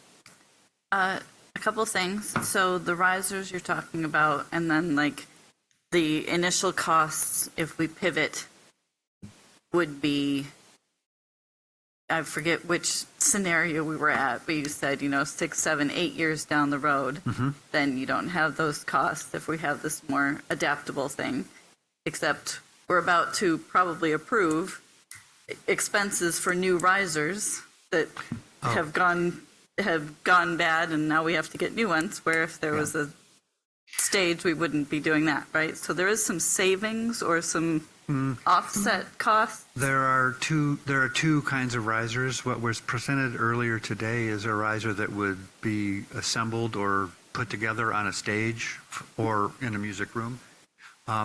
So that would still be the case. There would be a need for that in a school in all likelihood. But an adaptable platform solution can also be set up in a riser. So you can have, and that would be if you had students performing music who were seated. They had a large instrument like a cello or something where you need a broader platform. The risers we saw earlier were mainly for standing, so maybe for singing or playing a flute or something like that. So both of those would be necessary. You can put a riser like you saw today on top of an adaptable platform solution. You can also configure the adaptable platform solution so that it takes the place of risers. And all of this is why this is a flexible solution that we thought was supported. And some of those adaptations can be used on top of a stage, Yes. or in conjunction with an actual permanent stage as well. Absolutely. You can put a riser on a stage. The risers that you saw, and you're going to see again, I think, tonight, those are common in the district, and they are used on stages and sometimes in music rooms. And that could still be used on an adaptable platform solution. Okay. But there are some events where it would not be necessary because the adaptable platform solution with varying leg heights would take its place. You would need to have both. So what you're saying is that the risers we're contemplating voting on tonight are the risers we would need regardless? For some events, I think you would need them anyway, yes. Okay. Yep. Okay. Trustee Wilkins? I just want to address the timing. So we heard from the letter from the teacher, the music teacher, that most of the other music teachers have signed, that you had a meeting with a lot of them just last night. Yesterday, yes, Yesterday. with 20 of the 60. And at that, they said at that meeting, the people who were presenting, you said that you had not, done this the best way. Like they weren't included as much as they wanted to be included, or as much as you thought that they were being included. Yeah, and we've said as much tonight. Yes, I think so that you've might have said been another person speaking, but we agree. Okay, Yeah. so you agree that they weren't included as much as you thought that they were being included. Correct. And so now we've got a chance to kind of right size some of that. Now that they are being included, it's not last minute. There's still room to pivot if we decide to do that. Yes, we have a chance to assess if that's our value and then pivot accordingly. Yep. But this is not the first time you've heard about this stage issue. I mean, I asked very recently. Yes. I asked a question at one of my very first bond committee meetings because it was one of my first questions, because I had music teachers coming to me at orchestra night about stages. Well, it could have been one of my first bond committee meetings. And I asked you guys about this, if we don't have a permanent stage and how does that look? I was already getting concerns. Yep. I know that you've had in office hours, you've been approached. I've had people, I know this is he said, she said, No, but we I don't want to agree. get into it. We agree. This isn't the first time you've heard about this. No, we already said that before. We had previously heard. Okay. Yeah, that's a fact. I think it was what's the February question? when you brought it up. Yes, absolutely. We started hearing about this in February, but there were 2.5 years prior to that of planning where we didn't hear it. And in February, documents were done for Mitchell, Logan, Thurston, right? So the designs were done at that point. Yeah. I think also some of the miscommunication might have been when you went to these schools first to ask, what do you want? What do you dream for? What do you need? You heard like these stages are being used as storage. They weren't, I don't think, criticizing this. They weren't saying that the stages weren't getting used. They were concerned about storage. They needed better storage for the stuff that they had to store on the stage. They didn't think they had to say, we also need a stage. It's like they didn't say we'd like indoor plumbing in these new schools because we agree. An assumption that you're going to have the great stuff that you already enjoy. Yeah, not exactly. There were extensive conversations about adaptable platform solutions and not about stages. It wasn't just that we were told the stages are rarely used or infrequently used, and therefore we just did this. We talked about all of the gathering modes at each of the schools. We had the principals describe to us who's on a stage, how many are in the audience, what are they doing on a stage, and we addressed all of that with them with adaptable platform solutions. So very transparent conversations took place at the building level, and then again with the special coordinator at the time on this stuff. It wasn't as simple as somebody said the stages aren't used and therefore we went this way. But as it turns out, not with the right people. So now we're not with our music educators. Not with everybody. Yes. Not with everybody. And we were assuming that we're talking to the right people, and we were assuming communication was flowing. Right. And now we're finding out that it did not flow. I do want to make a clarification that I had heard of the letter. I'm the one who said we have plenty of time, but it wasn't that we had plenty of time to make changes to the current existing buildings that are, underway right now. The response was we have plenty of time when it comes to the upcoming buildings that are still in design. We have plenty of time to talk about if it's not going to be flexible, then do we do a platform like some of the suggestions we saw, or do we do a different type of system where it comes out of the wall?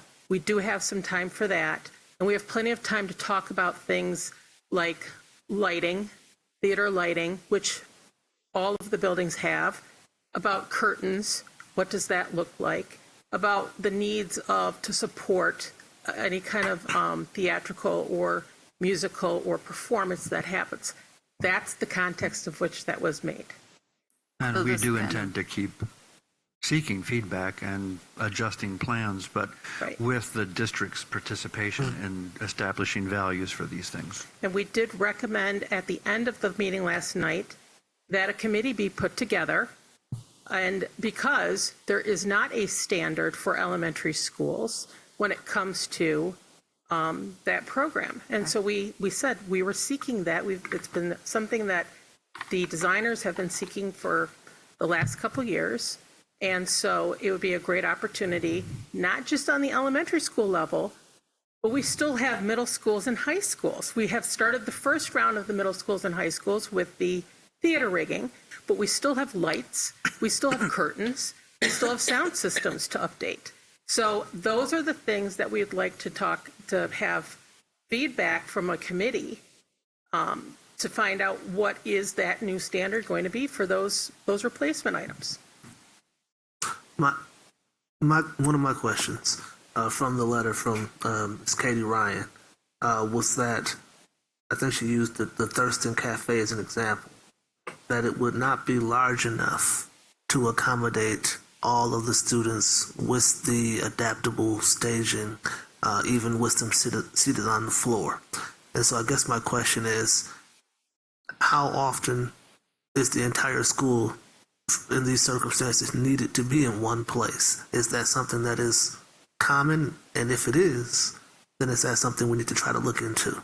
It varies by school, for sure. At Wines, we heard today that there are 30 assemblies a year for the full school. We have not heard that for the schools that are currently in planning.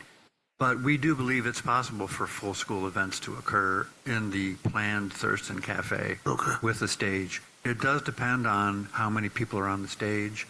Again, the square footage is roughly the same on the floor between the existing multipurpose room and the cafe, but we don't have food service equipment out on the floor anymore or table and chair storage. So attending the groundbreaking yesterday for Thurston, there was plenty of room in that room for the fifth graders who weren't there and a platform. So we believe that for most events, the cafeteria can be used by the whole school. The gym can also be used. With the adaptables? Yes. Okay. Yeah. All right. Because I thought that was one of her concerns, and I just wanted to make sure that I understood. Yeah. Okay. I want to clarify, we also heard recently, but including yesterday, the desire to have a full grade level. So at Thurston, that would be 4 classrooms on a stage at the same time. That isn't something that occurs right now. Okay. So there is a desire among many for the stage to be larger than it currently is. Okay. And so that is not something that we've addressed currently. And if that is a desire, then the adaptable platform solutions and the ability to hold a full school assembly, that may not work out. Okay. But what we can do is, in these spaces, what is currently taking place in the schools. Okay. All right. Maybe my last question. In terms of doing theater performances and things of that nature, either I heard tonight or previously from someone about a concern about having backstage area.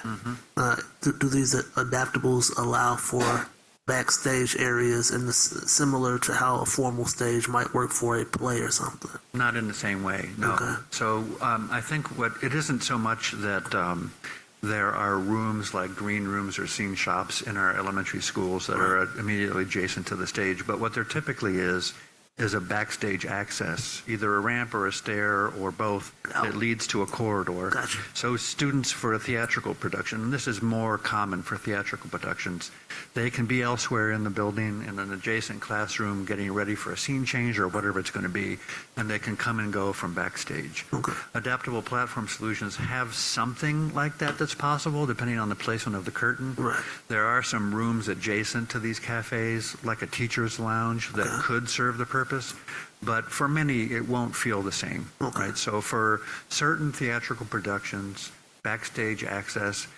and the barrier-free code requirements that would come along with that has not been accounted for either. Okay. All right. Thank you. Ms. Muhammad? So just to clarify, because I know you said something about, different schools have different kind of configurations, and, I don't know if that means the sizing or where they are or how many students it can fit, and it depends on the school feedback and communities. I worry a little bit about inequities that can happen, especially when there's not consistency as far as, maybe one school has maybe less focus on, or maybe their stage is a little bit smaller. I don't know. Again, I would need a little bit more specifics about the differences. But how are we looking at that to make sure that all the schools are providing the same experience and the same level of access to ensure that, again, if like one school can fit an entire grade, but another school can only fit one grade at a time, that changes the experience. So how are we making sure that we're taking in feedback, but making sure that everything is also consistent throughout the district? Yeah, and there are plenty of standards, we'll call them. I hesitated because standards are never done. They're continually evolving. So far, the standards we have are based on 5 or 6 school engagements and the similarities between them. But the standards include a space for all students to assemble in the school, at least one. And they include high performance, special spaces, etc. There are quite a few things that are common between the schools. But the way we look at it is that they're all district facilities, but they all have a local flavor. So I'll speak to Wines. Wines, for instance, the culture at Wines is built around full school gatherings. That isn't the case that we've heard at some other schools. So it has more to do with how often a setup would be required in a space. It might be fewer at some schools and more at others. And that's cultural and led by the school leaders. But there is equity in terms of, whole school assemblies can occur. There's a place for performances. This is how we typically say it. It's the learning commons that can accommodate a full grade level. It's the heart that can accommodate half the school. 2 grade levels. It's the cafe that can accommodate half the school, or for some events, the whole school. And it's the gym that accommodates the whole school, generally speaking. And I'll say this has not been addressed recently, but during these engagements, we had conversations about special presentations occurring at the adjacent middle school or something like that. And that was supported at the time, but we have heard that, that may not be supported anymore. So that was built into the plan, that there were 5 layers of gatherings. One was off-site. The other thing to keep in mind is that we still have our schools that will be renovated. For example, Burns Park, the intent is not to tear out the stage. The intent is to keep the existing stage there. That stage and the requests that are being made will not be able to accommodate all those grade levels that they're talking about. So then this is why it's important for this committee that we requested to be gathered together to talk about how do we address the variances between all the schools, because there are schools that are not going to be new schools that will have existing stages. And so how do we enhance those? How do we make those better?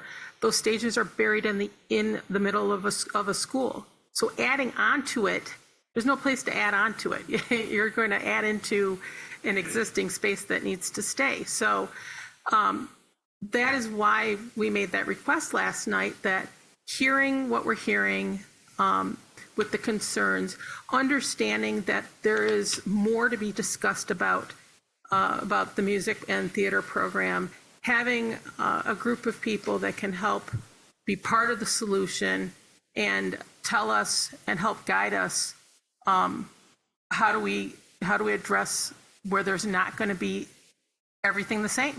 It's not going to be the same, because not exactly, but not every building is going to get a brand new building. All right. Well, if there's nothing else, Trustee Wilkins. So what do we have time for?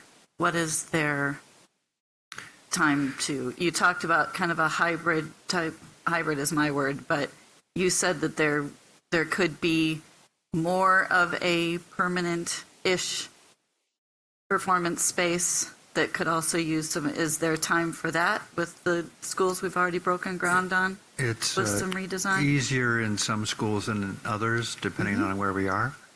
At the board's, with the board's guidance, we will do whatever. It's our job is to implement the district's vision.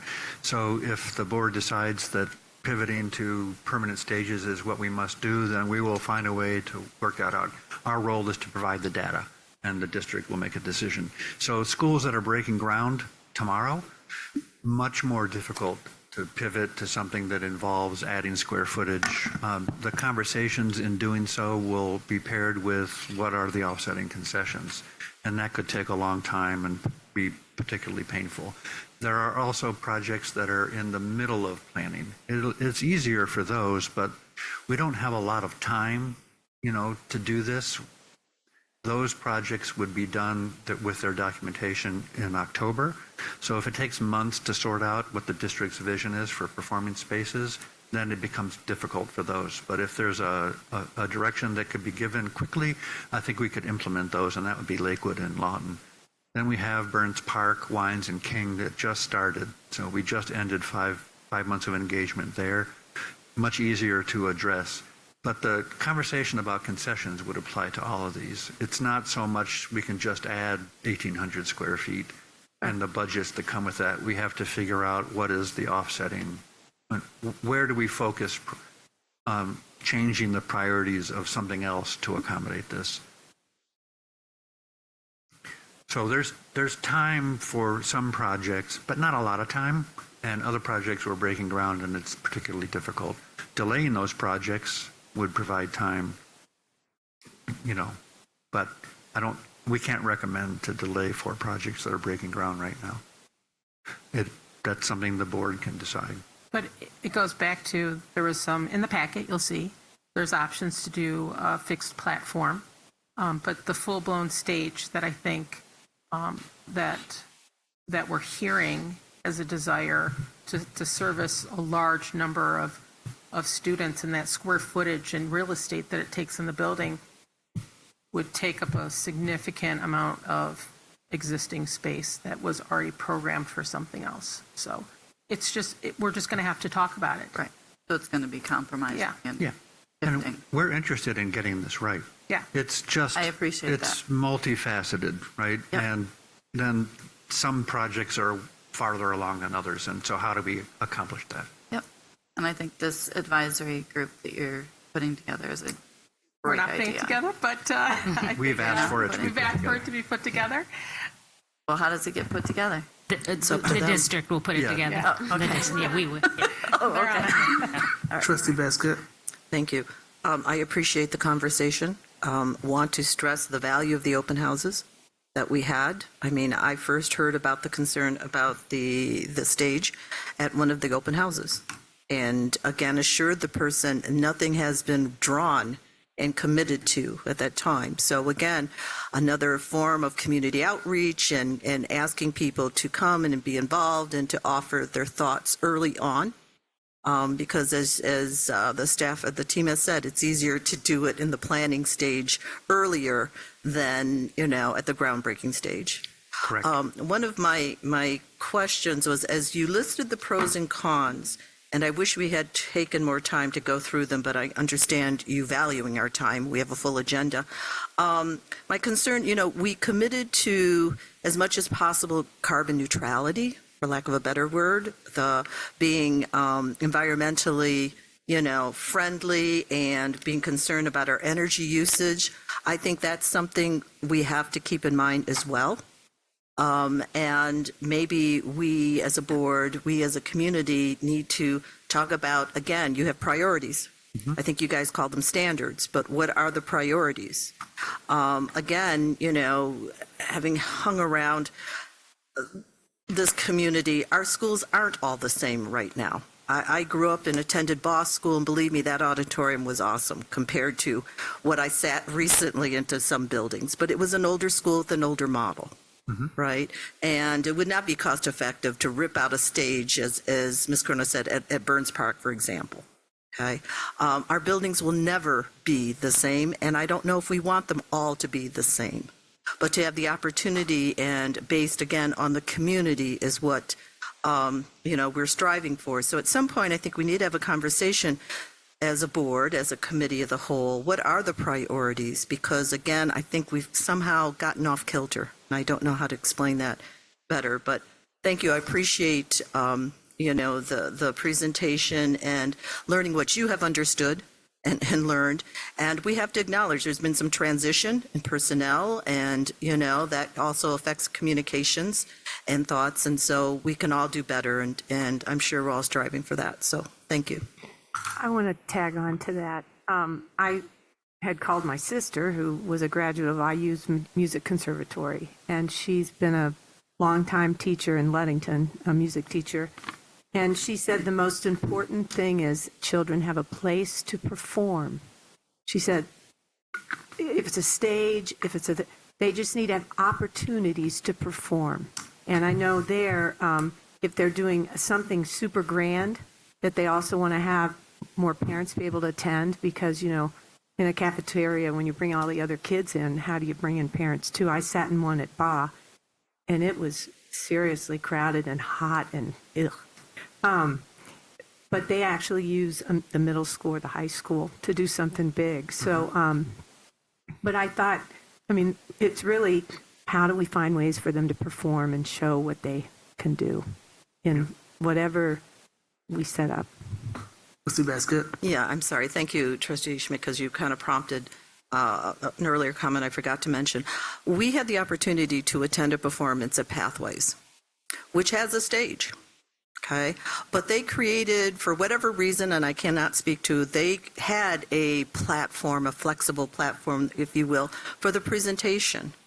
It was awesome. Again, I wasn't expecting it, although because I've attended performances before that used the stage.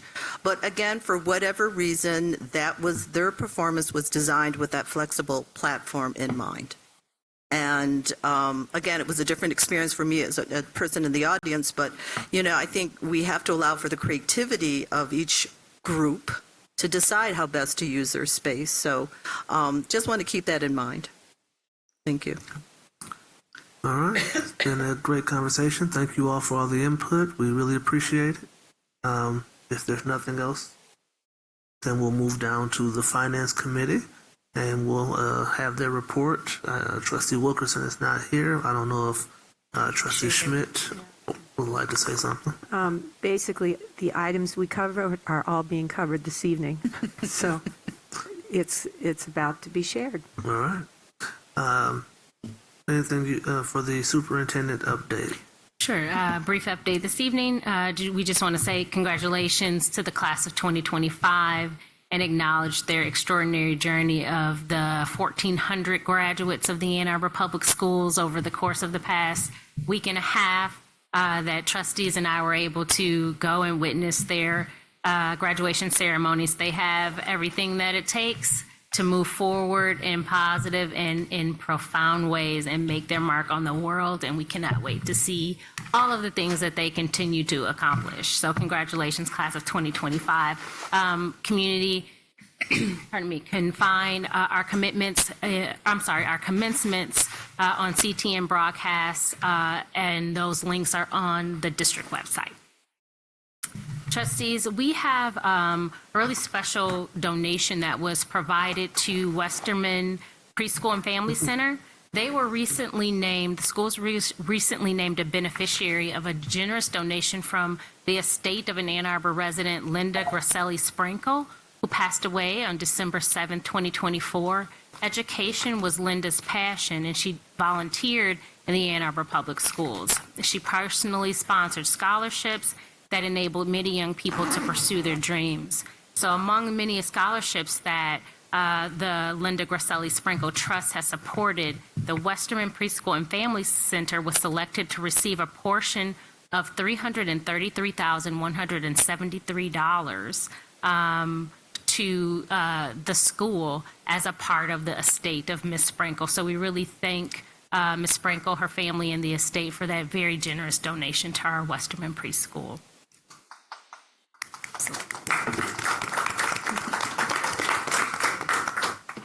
We are happy to announce that Pioneer Athletic Director Eve Claire was recently selected as the 2025 Positive Athletic Director Award winner under the Positive Athlete Michigan program. Over 12,000 student athletes and coaches from over 3,300 high schools around the country were nominated this year, and fewer than 1% were recognized as award winners. Being selected for this honor is prestigious, and it reflects the exceptional character, leadership, and impact both on and off the field. And the award ceremony will be held on Tuesday, June 24th at Comerica Park. And so congratulations, Ms. Claire, our athletic director at Pioneer High School. The month of June is recognized annually as Pride Month, and it's a vibrant and inclusive celebration to honor the LGBTQ plus community, their history, achievements, and continued advocacy for equality.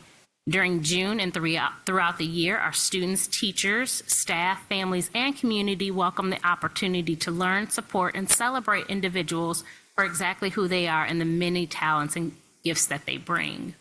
In the Ann Arbor Public Schools, we are committed to nurturing educational learning environments where each child, staff member, parent, and family member are respected and valued for who they are, regardless of race, ethnicity, skin color, gender, sexual identity or orientation, ability or disability, or any other status. And we're a stronger community when we embrace and celebrate our diversity. Juneteenth is also this month, and it's the anniversary of the day in 1865 where the last group of enslaved Black Americans were freed by Union troops in Texas. This day commemorates the end of slavery in the United States. The Juneteenth federal holiday became official on June 17, 2021. In Ann Arbor, in 2025, the Juneteenth celebration will be held on Saturday, June 14th from 10 a.m. to 6 p.m., and it begins with a walk at Fuller Park, followed by food, fellowship, and festivities at Wheeler Park. In the Ann Arbor schools, we formally honor Juneteenth and observe this year on Thursday, June 19th, as an official holiday for all AAPS employees. With the beginning of summer, we have the process of launching many in-person summer learning programs next week, with programs running through July. Programming is designed to close learning gaps and accelerate growth to support fall readiness and success, recover credit, reinforce skills, and increase confidence and love of learning. We're especially grateful to our administrators and teachers who work to make these programs effective and engage our students over the months of summer. In addition to our summer learning activities over the summer, Community Rec and Ed team is excited to launch summer camps starting Monday, June 16th, and they run throughout the summer as well. Currently, we have over 3,700 registrations for early childhood and school-age camps, and there are some summer camps that still have space available, so families are able to go to the Rec and Ed website and see the continued opportunities for summer camp participation for their students, and join us for a summer filled with arts and crafts, interactive activities, sports, and outdoor fun. And on that note, we'd just like to say we have had a remarkable 24-25 school year, and we congratulate our students for their hard work, our staff for their dedication, and we just want to express our gratitude for everyone's work this past school year with providing our students a quality education. And we want to wish our parents, our guardians, our caregivers, our students, our staff, and our families a happy, safe, and enjoyable summer break. Amen is right. That's right. Thank you, Superintendent Park. Thank you. Looks like we're at the point of first briefing. I know trustees may need to stretch their legs before we get through this. If so, we can take a quick recess. That'd be great. Okay. Let's take a 10-minute recess and come back at 9:10 to go through the first briefing on the 2025-2026 budget.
Let's recall this meeting to order at 9:15. We were set to go into our first briefing on the proposed budget, but we've had a request to move up an item. Superintendent Parks, I believe we wanted to move up the CTE millage resolution in 14.1 to this section of the agenda. Any trustees have any problem with that? Okay. If there's no objection to that, then can we have addressed the CTE millage resolution? How do we do that? Yep. So we have the CTE countywide millage resolution in front of the trustees this evening. We discussed this particular resolution last meeting, and we've also had a series of CTE presentations from Mr. Pachera as well as Dr. Rowe with the WISD. They're here this evening to address any lingering questions that trustees may have about this particular item. And we wanted to be able to have enough time for trustees to ask their questions before they have to leave. So we moved this item up to have an opportunity for trustees to be able to do so if there are any continued questions. All right. Trustee Basket.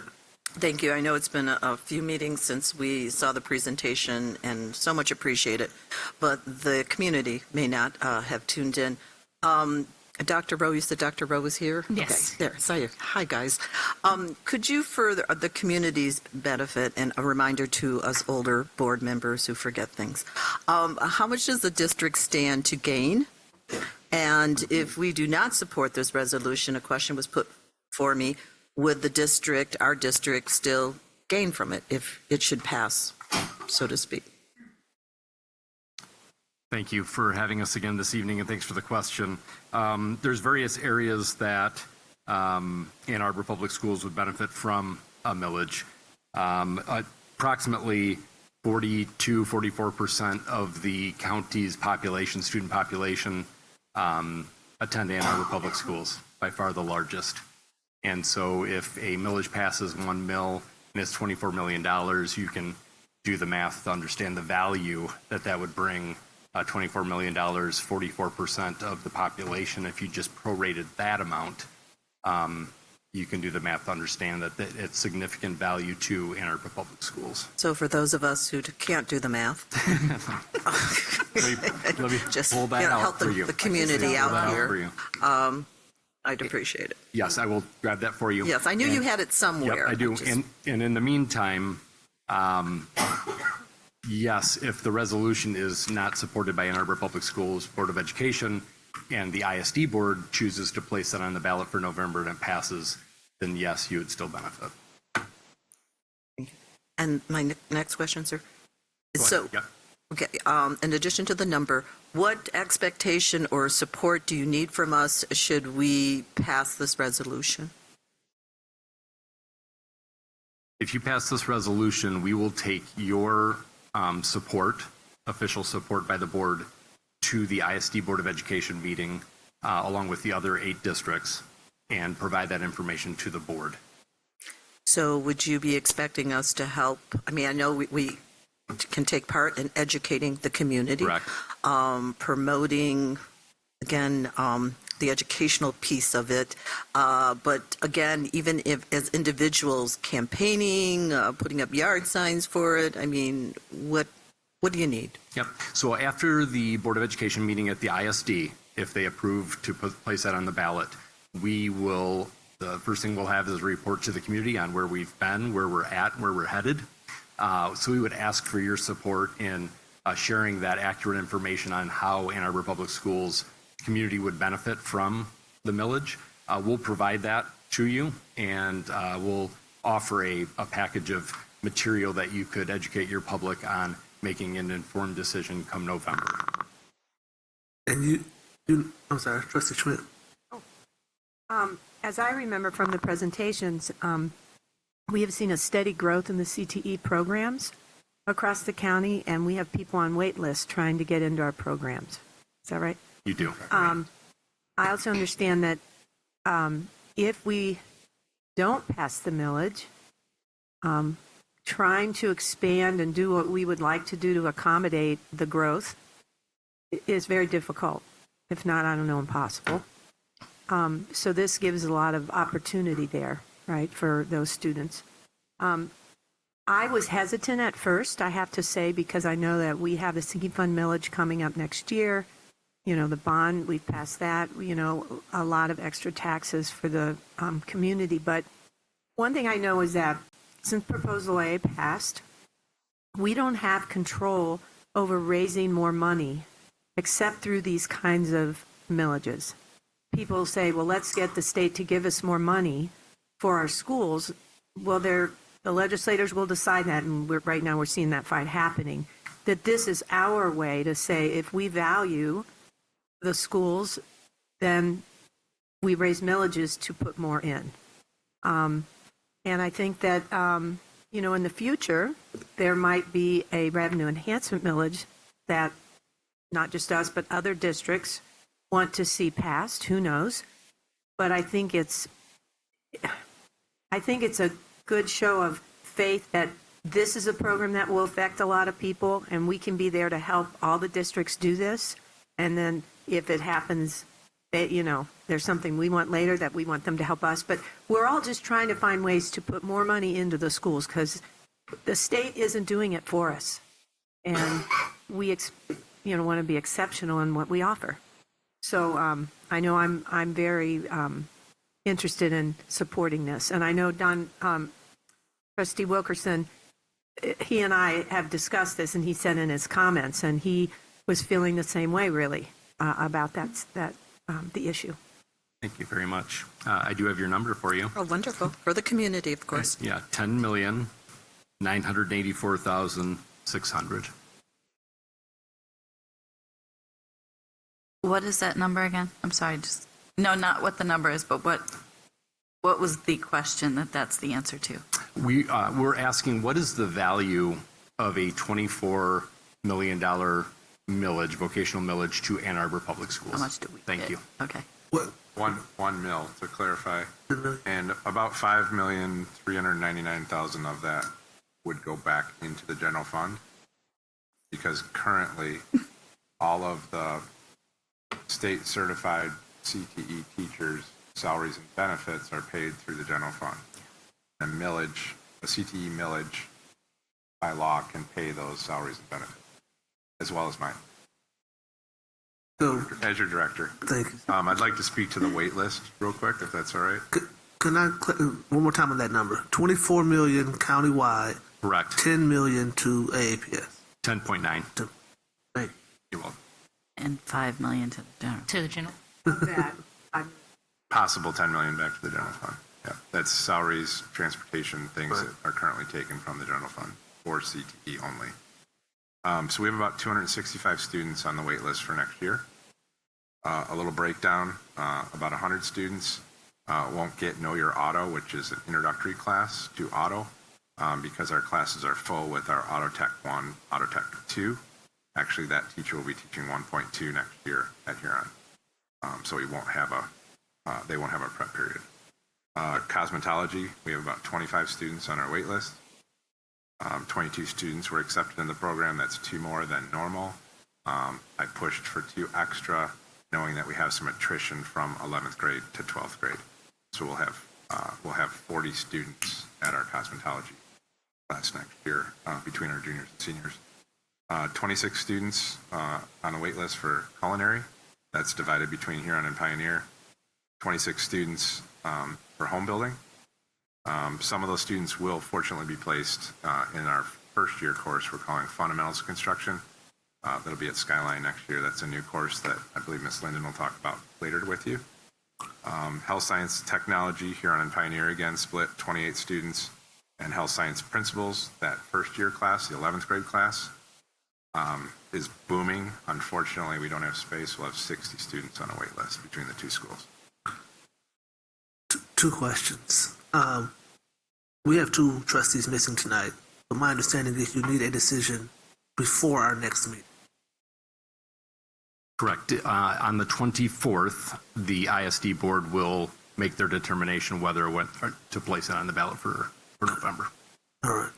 And obviously, I'm sympathetic to what's been said here about not wanting to overtax the voters. But this, if we agree to support this resolution, we are simply putting it on the ballot for the voters to make the ultimate decision of whether or not they want to support this or not. That's correct. Okay. All right. Anything else, trustees? Yes. Trustee So Bass. just to clarify, we intend to move for a vote this evening to Yes. support, well, on this. Right now, yes. Yes, thank you. All right. Right now, like, Yeah, well, my understanding was we're going to try to vote You now can do it now. Or to try to you get can do them it out now. of here. Or Yeah, you can do it now. good to do it. You can do it now. Okay. You can move to do it now. Okay. Is there a motion? So moved. That we take Support. a vote. Yep. Okay, so it's been moved by trustee Schmidt. Was it supported by Basket? Yes. Supported by trustee Basket. This Discussion? is, any discussion? All right, then Ms. Osinski, please. All right. Trustee Basket? Yes. President Feaster? Yes. Trustee Mohammed? yes. Trustee Schmidt? Yes. Trustee Wilkins? Yes. Motion carries. Thank you, gentlemen. Thank you. Safe travels. All right. I believe that brings us back. Place it. Oh, it brings us to the budget hearing, I believe. I will turn it over to Superintendent Parks, and I believe Mr. Demetrio is here somewhere so that we can go through the budget hearing for the 2025-2026 school year. He is. He will be logging in remotely here from home in Cyprus to present the. Yeah, it's late or early, very early, very late, depending on how you look at it. So we don't know what we're getting, but here it goes.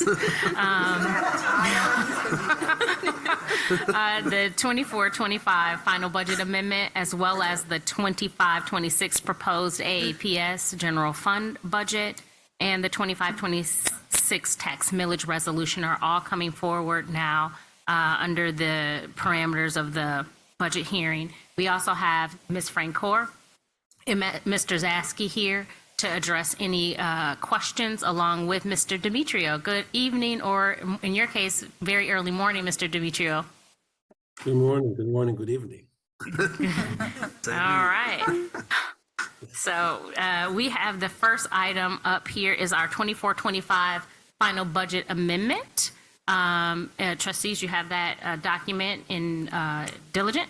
And so, Mr. Demetrio, go ahead and take it away. Thank you very, very much. And first, I'd just like to congratulate the school district for the conclusion of the 24-25 school year. Thank you. Yay. And so here we will have a final amendment for the year, 24-25. And so if we can go to the first slide. So on our revenue side of general fund, first we'll start with the general fund, we will have an increase of approximately $800,000. And you see there that 159,000 is an increase to our local revenue, which is primarily due to taxes. On the state revenue, we are reducing it by 462,000, but basically we're carrying over funds into the 25-26 school year. And then on the federal side, we received some new grants for approximately $1.1 million. So the total increase is about 807,000. So we can move on to the next slide where you see the numbers. And you see we went from 386,000 to 317 million now. 192 is what we're expecting. And if you see our original budget on the very left-hand side, it was 318 million, and the same as this year. We did not know last year what a budget was going to be, but you see that it's not just about $1 million difference, which is about 1/3 of 1%. So our predictions were pretty good from the start from last June. So if we can move on to the next slide, please. On our expenditure side, you'll see that we're increasing our expenditures by $1.6 million. Some of it is due to wages and benefits. And then $1.7 million is primarily due to increase in purchase services in special education, custodial, transportation, and some supplies and materials. I'll speak to the transportation issue at the beginning of the year. And we were planning on saving $600,000 due to changing some of the bell times. We would have been able to reduce some routes, but we had to negotiate that. We did not finish negotiations till later in the school year, I believe in January or so. So we were not able to implement that. But we did manage to agree to that negotiations. We will be able to garner the savings next year in 25-26. So if we can move on to the next slide, please. And there you'll see the numbers. There was also, you see some green numbers, some red numbers. The primary increases are you see in operations and maintenance and transportation, which are $522,000 and $937,000. You'll see red numbers and green numbers in other areas. And basically, there was some, I would say, cleanup where we assign employees to the right code. So we're moving salaries and benefits of people in the right places. So you see at the bottom that is an increase of $1.6 million in expenditures. So if we can move on to the next slide. So our fund balance for this amendment will be reduced by $809,000, but for the whole year, we expect to increase our fund balance by $10.8 million. So our projected fund balance at the end of the year will be almost $18 million, $17,975, which is 5.67% of revenue, 5.87% of expenditures, which is above what the state requires, but it's below our board's policy. So our projected ending fund balance is approximately $1,073 per student, which will cover approximately 15 days of operations. So if we can go to the next slide, please. And there you see where at the very bottom that our basically our fund balance will be reduced by approximately 0.27% of revenue and 0.29% of expenditures. And then you see that our proposed ending fund balance is $17,975, which is $809,000 less than what it was at the last amendment that we did in March. So if we can move on to, and there you see the whole budget, the revenues and expenditures. I know it's very hard to see. And then we can move on to the next slide, which is the food service program that we have, which for this year, every student is entitled to free breakfast and lunch. So we had a little decrease in participation, and then you'll see the impact in the numbers if we can move to the next slide.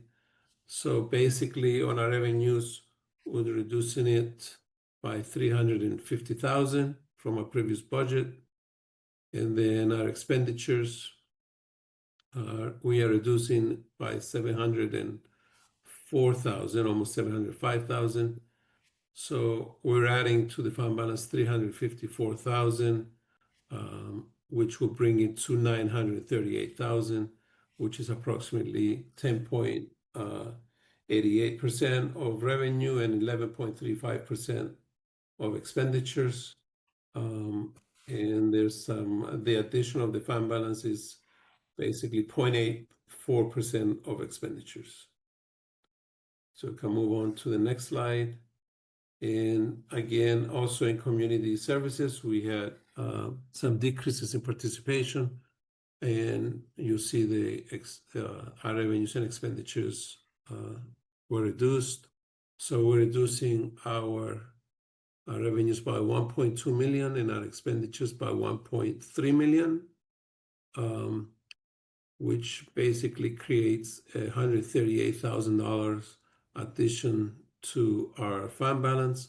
So we expect our fund balance at the end of the year to be approximately $906,000, which is 16.95% of revenue and 17.4% of expenditures.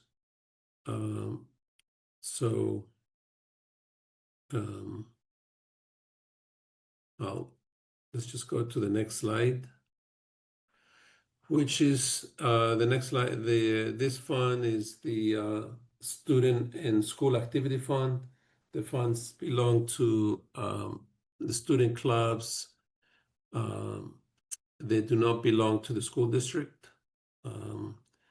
So we just manage the money for the clubs, and some of them are social clubs, some of them are student clubs. So if we can go to the next slide, you'll see that there was a change of $35,000 of revenue and $35,000 of expenditures. And at the end of the year, we still expect to be $1,295,000 that will be there, which is 134.95% of fund balance, basically, both on the revenues and expenditures. And if we can go to the next slide, there is no more. I'd be more than happy to take any questions if there are any.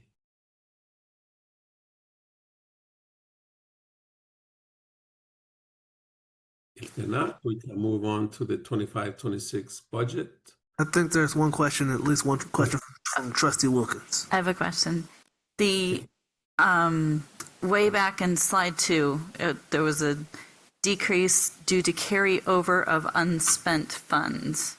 Yes. That from what we just talked about with the food service and the community service, that it decreased participation, or is that something else? It is something else. Okay. We receive grants, and with the grants, we basically have a contract to perform certain services.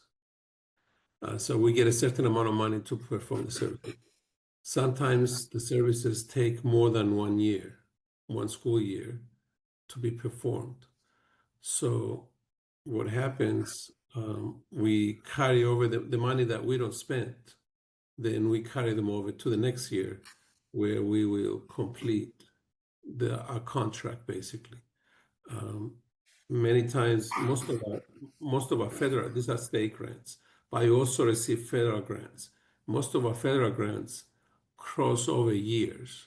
They usually, sometimes they start in September, sometimes they start in November, sometimes they start July 1st, like our fiscal year. But the ones that start in different, they cross multiple years, we basically do the same thing, that we carry over the funds into the next year. So it's really a timing thing. Yes, yes, Okay. yes, it is. Thank you. You're welcome. Trustee Muhammad? So for, I think this is slide 5, so I noticed, when we're looking at expenditures, there was an increase in expenditures based on our proposed or original adopted and the amended budget in instructional services, and it says added needs. Can you I don't know if have an idea of where those, Yes. Explain that a little bit? Yes. Added needs is basically a couple of areas. One of them, the majority is special education. The other area is, for example, at risk.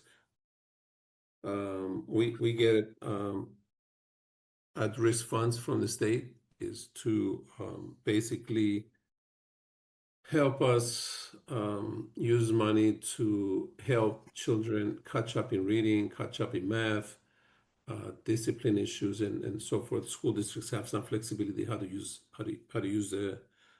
the money. So that's what added needs is the majority of the money. So originally we budgeted 42 million, then we dropped it to 38.7, and then it's up to 40,456,000. So it's more than the last amendment, and it's less than the original budget.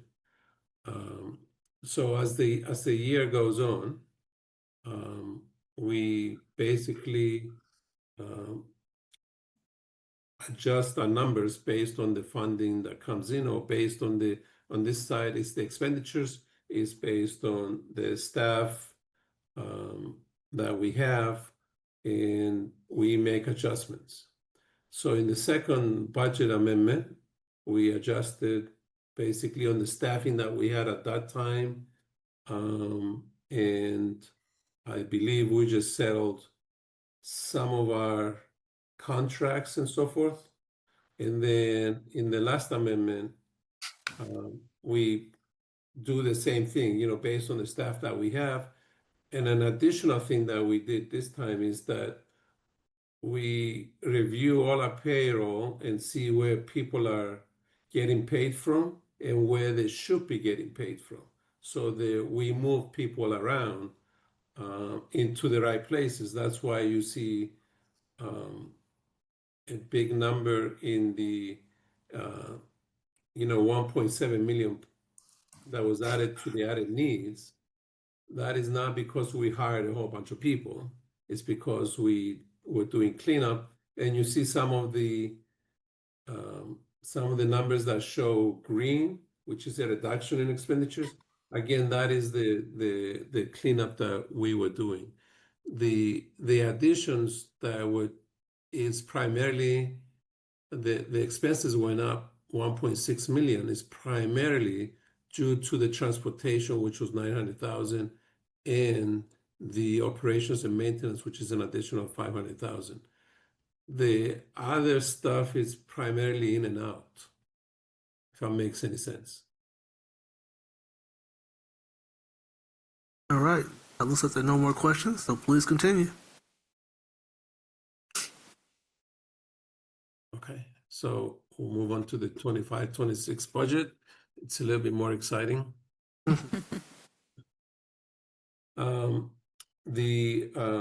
As we're getting ready, so far we have a plan from the governor and also a plan from the Senate.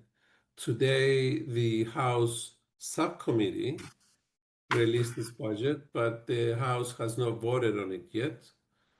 So obviously we don't have from the state, we don't have a state aid budget, which was the same last year, in time for us to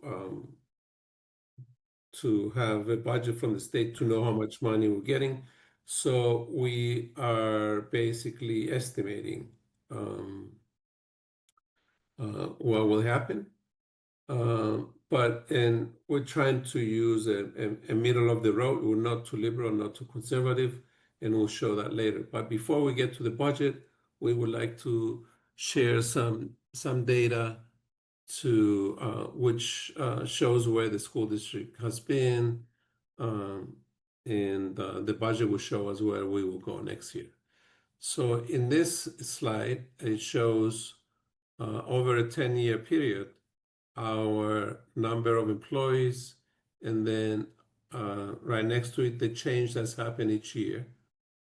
So when you see red, it's basically additional employees because it costs more, and then in green is when there's reductions.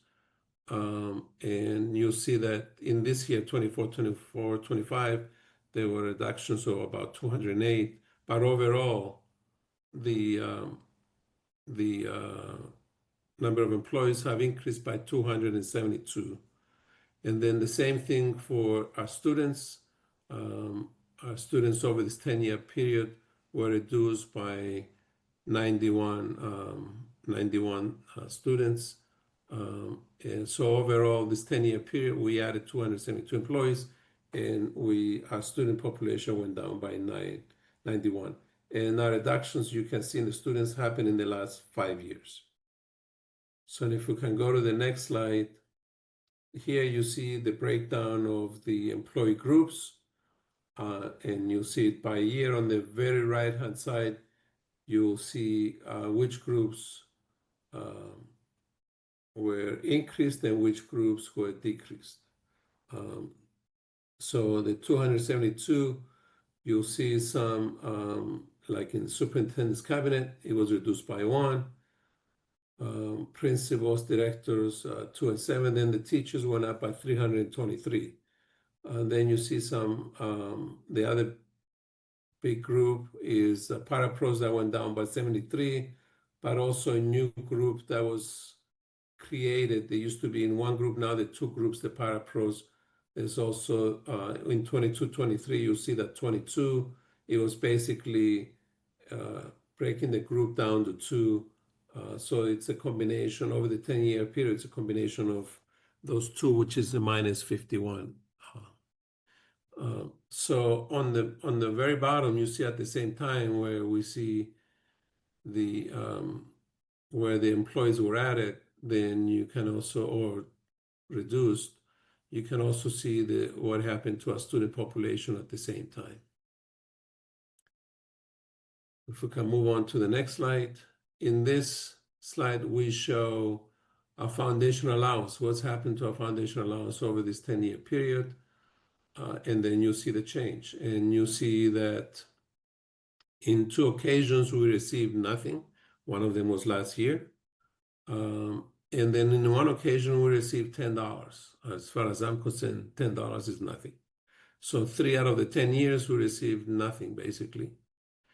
And over the 10 years period, we received $1,500 increase, which is approximately $150 per year. $150 per year equates to approximately $2.5 million.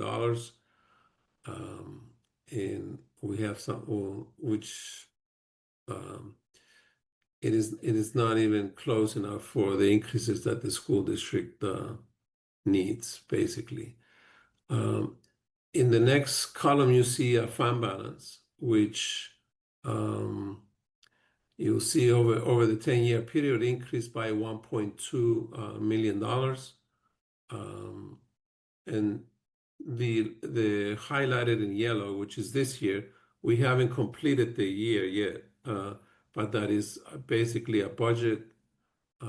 So this is what we expect will happen this year. So if you take away that 1 year, we're minus $9 million, basically, if you take away this year. So if we go back, if we go forward, yes, thank you. Forward, yeah. So this goes back to 1994, 95 when Proposal A passed. So this is really, well, I would say, beginning of time. With this funding system where it switched from a local funding to basically state funding. So you see our revenues, our expenditures, our ending general fund balance, and then you see that change in fund balance. So basically over this time, 18 times the school district lost money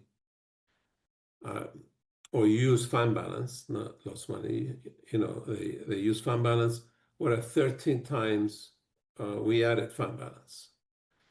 And then you'll see the next column what the fund balance was for revenues and then in expenditures. So when it's in green and the percentage of expenditures, that means that it was over 10%.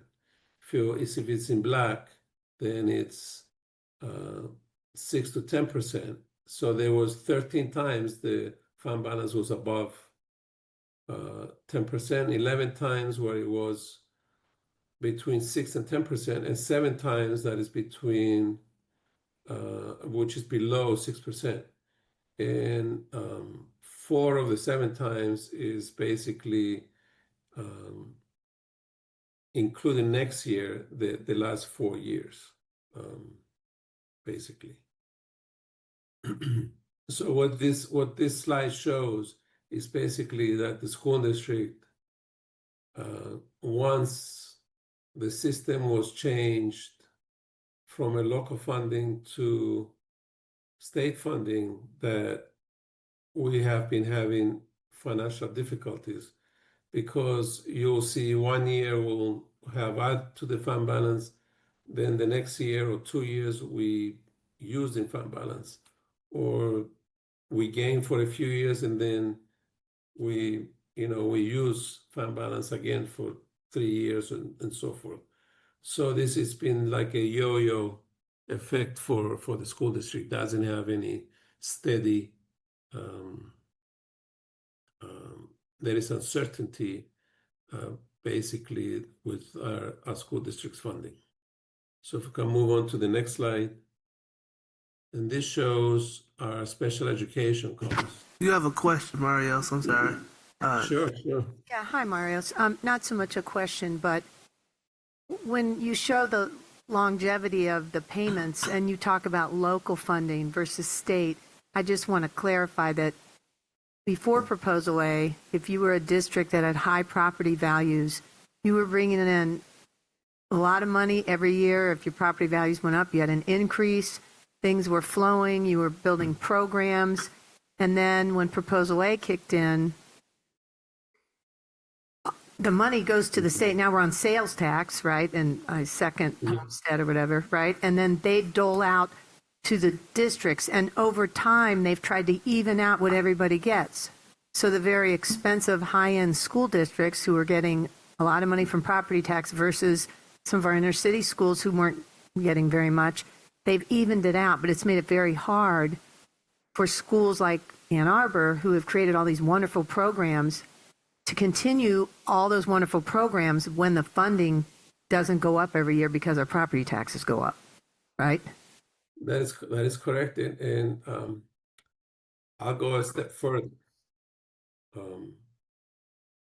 If you look at achievement of Michigan, not an Arbor Public Schools, part of Michigan, and where it was, which was somewhere between, it will vary every year, but it will be somewhere between 7 to 12, as far, compared to other states.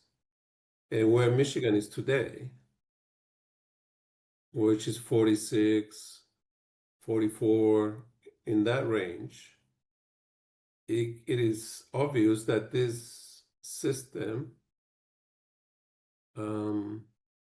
is not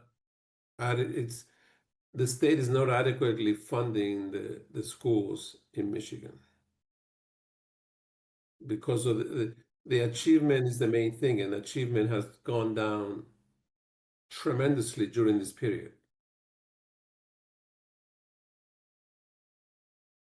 Thank you. So this shows our special education cost.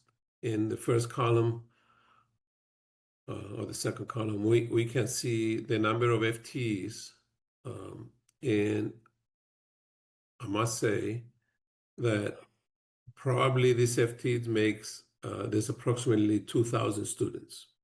So most of the students are part-time in special education, and most of the time they're in general education. But you see that over time, our FTEs has dropped by 107, which is about 25%. But a number of students in special education has not dropped that much. Our special education expenditures, you see, it started at 38 million years ago. Now it's at 66. So there's a $28 million increase during that period. And you see the changes every year. that has happened over the last 10-year period. And then you see how much we spend per FTE. And that then the change in spending in FTE, the first year that it's actually gone down is this year, 24-25. And again, it's in yellow because we haven't finished the year yet. But we expected that it would be at 229,000 per FTE. Last year it was at almost 265,000. Even though our costs are only going down by 250,000, we added 37, almost 38 FTEs. That is why the cost is going down per FTE. It's not because the cost went down that much, but the cost per FTE went down significantly because we basically added FTEs. Even though we're spending $66 million, we receive over time 96%. We are reimbursed from a variety of sources. Most importantly is the countywide special education millage that the ISD levies. This year, I believe we'll receive approximately $44 million from that. We get money from the state. We get reimbursed 28%, 21, actually it's 21, 61, 38% of our program cost, not 52, not like it's written there, or 70.4165% of our special education transportation cost also. Plus we receive money from the federal government under IDA as well. So if we can go to the next slide, you'll see what happened to, this is from MD, basically what's happened to the state fund balance, which is the blue line, over the last 10 years, and what's happened to Ann Arbor Public Schools. And you'll see that in 15, 16, the Ann Arbor Public Schools were higher than the state average, whereas since that time, Ann Arbor Public Schools has been, stable for 4 or 5 years. In the last 3 years, meaning last year is the last year that we have all the numbers. So the previous 3 years, we have really taken more of a dive, but I know that this year we'll jump back up to almost 6%. But you see the state has been increasing on the average their fund balance every year. So if we can go to the next slide, we're doing some comparisons here with other school districts. We're using some different metrics to compare ourselves, and we're going to see where we are with districts in the county and then districts that we compare ourselves outside the county. So the first one is student to teacher ratio, and you see that Arbor Public Schools is at 17, and you see all the other school districts. The average of the school districts in the county is at 20, and you see that at the bottom, whereas Arbor Public Schools is at 17. So the teachers in our school district teach 3 students less than on the average than the other school districts in the county. And all these numbers that we're presenting to you here are from Bulletin 1014, which is a Michigan Department of Education report. And then also the fund balances we looked at the school districts audits in order to get that. So the average teacher compensation Ann Arbor Public Schools is at $76,000 and then $416. And you see the other school districts in the county there, their average is $65,234.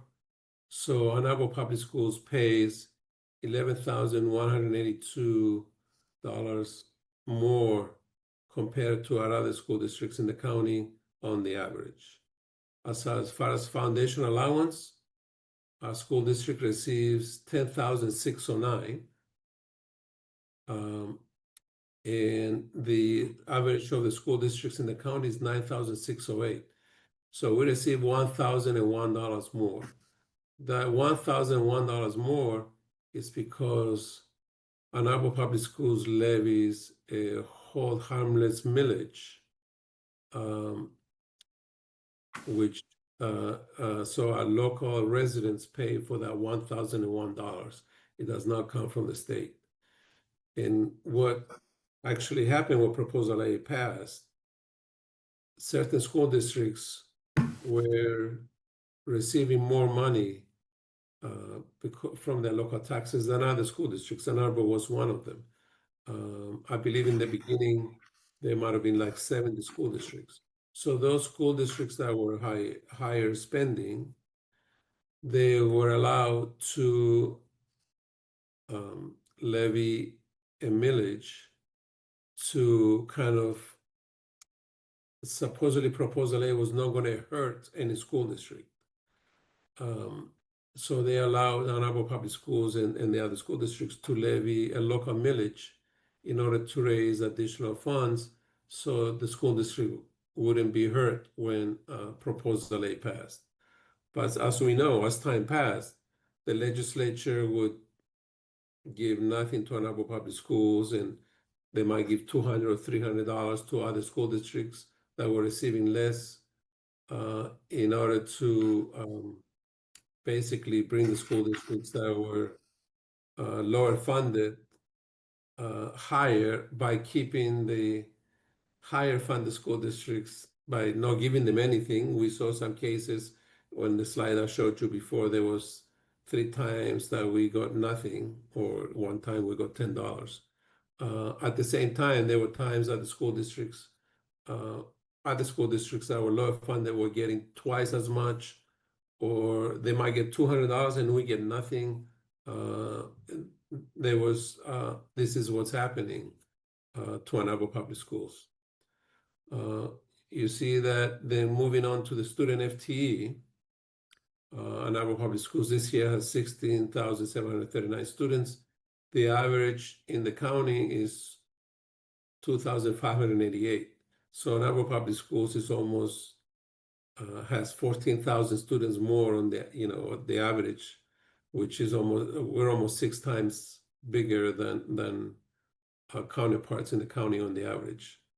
And as far as fund balance is concerned, last year we ended up with $7 million, whereas the average of the school districts was their average was $9 million.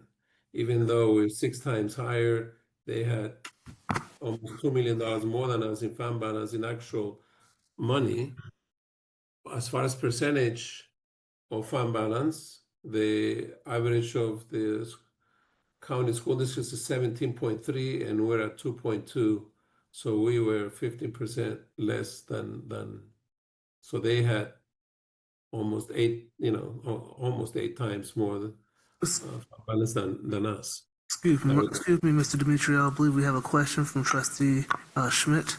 So, so when I think, I want to be clear that what the importance of the fund balance is, because I remember sitting in last year when we had to make tough decisions in the budget, a parent saying to me at Skyline, well, we should just, spend it all on the kids, not worry about the fund balance. And of course, the law says it has to be at 5%, so there's that. But as I understand it, the fund balance is there as a cushion when we run into issues to be able to dip into, as opposed to having to borrow money, pay interest. We kind of borrow from our own pot. Is that correct?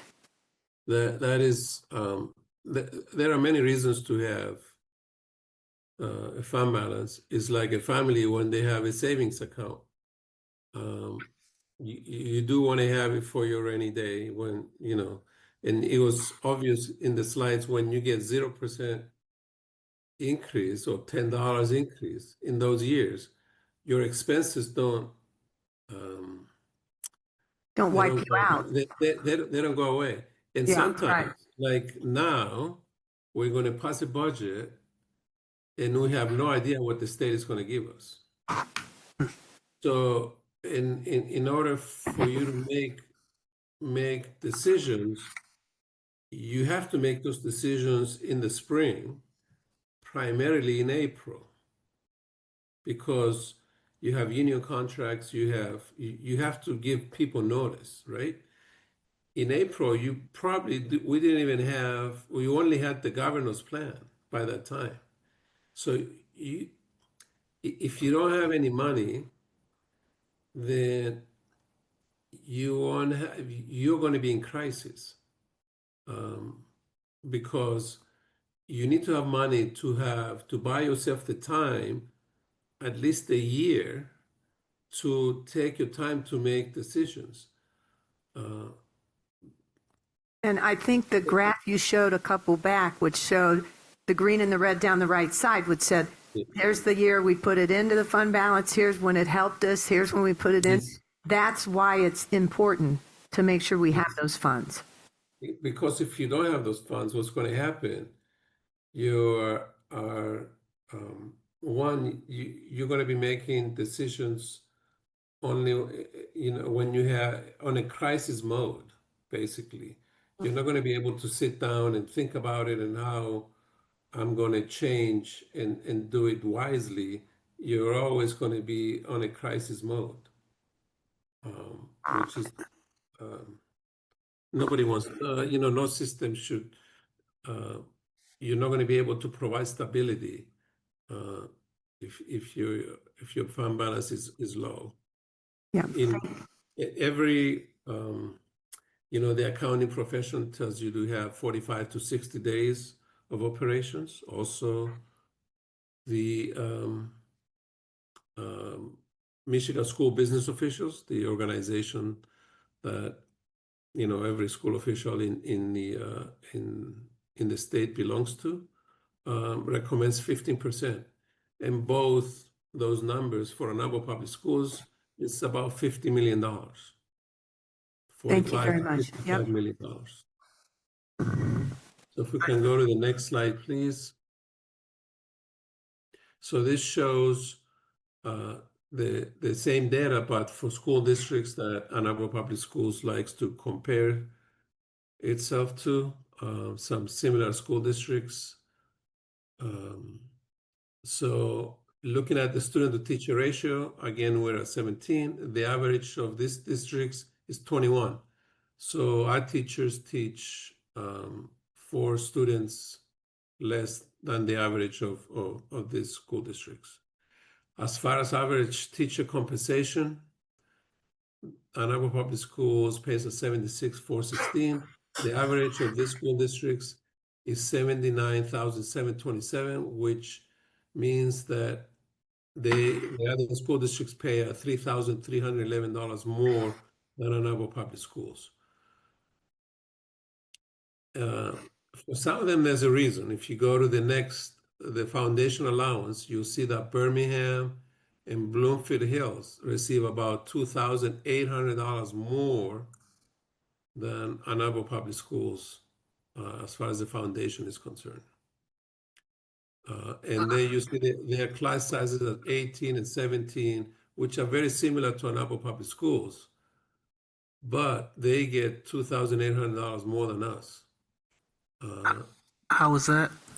They're whole harmless districts as well. Okay. So their home harmless millage is larger than ours. Yes, okay. Definitely, yes. So then you see the other school districts are either at the minimum or Troy is close to us. But overall, the average there, Arbor Public Schools gets $85 less on the average. As far as the student FTE, the average for the other school districts is $10,006. We're at $16,700, so we have about 6,100 on the average students than they do. And as far as fund balance, their average is about 32 million, whereas last year we were at 7 million. So we had almost $25 million less than they did. And then as a percentage of expenditures, they were at 19.4%, we're at 2.2%. So they're almost, a little bit over 8 times more than us, basically. So they had 17% more fund balance than we did. So we'll go to the next slide. So the key drivers basically that's causing Ann Arbor Public Schools financial distress is unstable state funding. And I think we showed that over the 10 years, we receive about $150 per pupil increase per year, which equates to $2.5 million. Just for frame of reference, steps for employees in Ann Arbor Public Schools is $5 million, and a modest raise is about $4 million.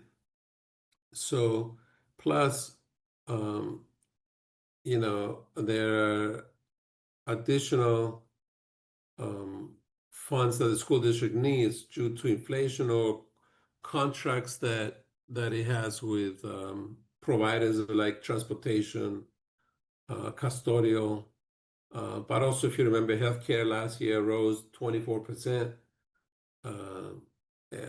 retirement rises, and all those things. So the school district needs approximately $11 to $12 million in new funding every year. So getting a $150 increase, which is $2.5 million, leaves the school district always looking either to reduce costs or how to increase revenues and so forth.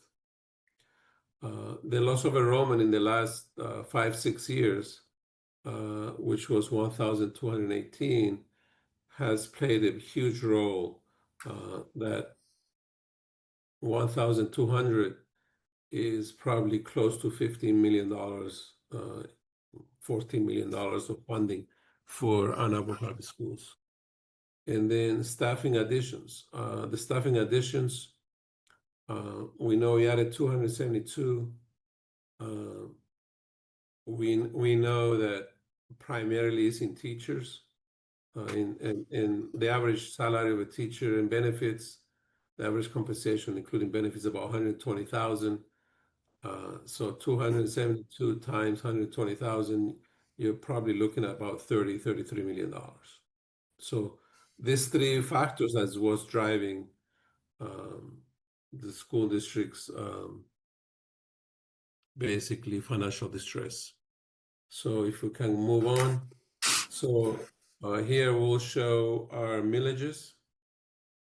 So our current millage is that we levy, and you see the operating millage, which is the 18 mills, whole harmless millage, debt fund millage, and sinking fund millage, equal to 26.75. Next year, we expect them to be at 26.5425, or a reduction of millage of 0.2169, and that will happen in the whole harmless by 0.2097, and also in the sinking fund by 0.0072. On the bottom, the reason why we are reducing the millage is because of Proposal A. You can go up to 5%. Anything over 5% will have to be prorated down, and you'll see our taxable values are going up by six on the right-hand side on the bottom, by 688 million, which is great. So our tax base next year will be at 13.2 billion, which is fantastic. And that is why, because of the increase in the tax base, that is why we're having these prorations. So if we go to the next slide, there you see the millages, and on the right-hand side is how much they will raise. So the first two are basically part of our foundation, and So the debt fund is basically a bond issue, and then the sinking fund, again, to help us fix our buildings. So in total, we expect to raise $197,393,409 from our millages. So if we go to the next slide, you'll see this shows how much we receive from a foundation, which is basically our FT of our students. And then we expect the foundation next year to be 11,009. So we expect next year to collect 182 or 183 million almost from due to a foundation allowance, due to our student body and enrollment. And then in row 4 is our 18 mills, and then row 5 is our whole harmless. So what happens, the state only gives us, so we raise this money locally, the state only makes up the difference. So from our local millages, we will raise 109,789,000, which is 60% of our foundation. And then the state will give us 73,114,416 to complete it, which is 40%, to complete what we're supposed to get on our foundation, which is 100%. This is the only place where I know where the 40% tells the 60% what to do all the time. This is what's happening with our funding. I would call us a donor district. So if we can go to the next slide, we're starting with our budget. So the assumptions that we used in the budget is that our foundation will increase by $400. A categorical funding, we will lose approximately $11 million. Our enrollment would decrease by 125 students. We included steps which are already contractually agreed upon, and we made some assumptions on the wages. On retirement cost, it's we already know it's going to go up by 4.4% for Arbor Public Schools. We are estimating 5% increase in healthcare and 2% increase in purchase services. And in the purchase services, most of the contracts have that 2% increase in them. So if we can go to the next slide, please. So here we've shown you the different proposals from the governor, the Senate, a budget, and also worst case scenario, what we consider worst case scenario. So the governor's, and then we're showing you just the changes from 24-25 to 25-26, what would happen to our funding, what would change. So under the governor, she proposed that we increase our foundation by $392, and you can see that at the bottom in green. And then the impact is that we get $5 million more in our foundation allowance, but then there are several categoricals that are being eliminated.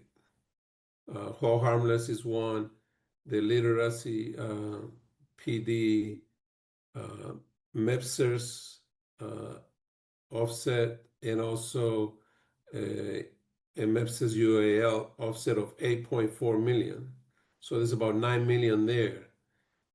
And then you'll see at the Senate level, it's approximately, not approximately, those categoricals are also being eliminated.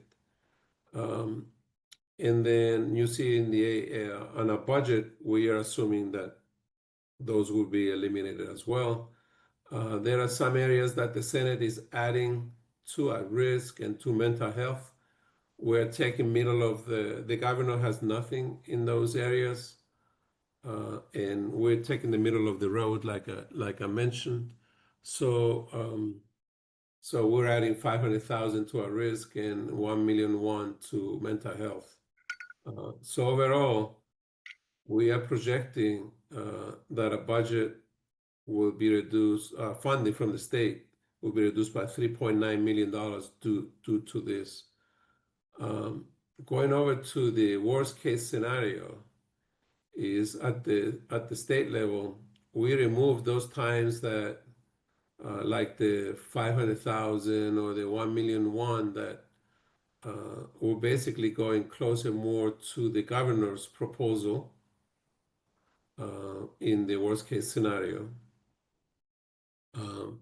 which will bring it up to the state changes to $8.4 million. In addition, we say in the foundation would only be $200, not $400. So that's what makes it to $8.4 million.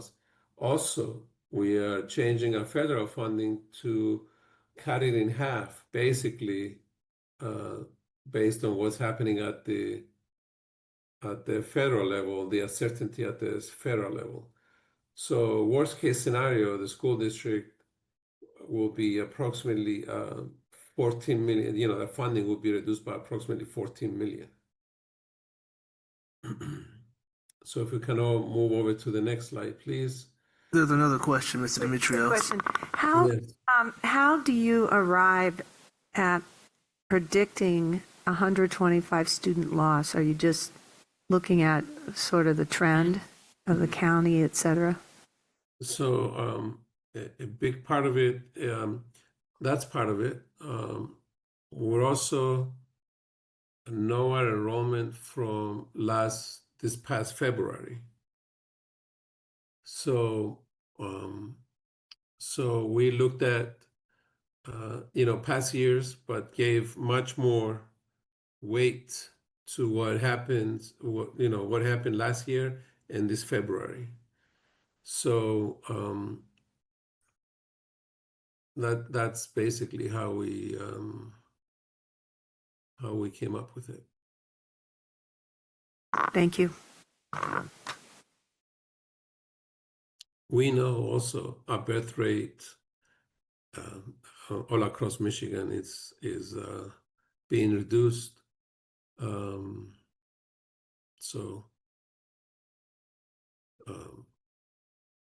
We also know last year is kind of it was a difficult year, but this year is a lot more stable. So all of those were taken into consideration, and we try to be not too pessimistic or too optimistic, and try to stay in the middle.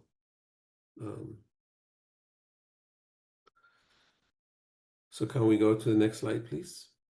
So our revenues for next year, we expect it to be reduced by $2.4 million. So from locally, we expect to increase our local funding to increase by $3.5 million due to tax base going up and taxes. But that increase in our local revenue is also a decrease from the state, because the state will give us less money as we get more from our local taxes. On a federal, everything we're hearing is that for 25-26, there will not be any changes, but after 25-26, all bets are off, basically. And then we expect to receive additional funding from the countywide special education millage called Act 18, approximately $1.6 million more from the ISD for that purpose. So if we go to the next slide, there you'll see the numbers. Our local sources going up $3.5 million, but overall we're going down by $2.4 million. And you see our amended budget is about $317 million, whereas Our beginning budget for next year is about $314.8 million, basically. So if we can go to the next slide, on our expenditure side, we expect our expenditures to increase by 7.9 million, which is primarily 6.3 million is due to increase in wages and benefits, and that includes a reduction of 35 employee FTEs through attrition. And then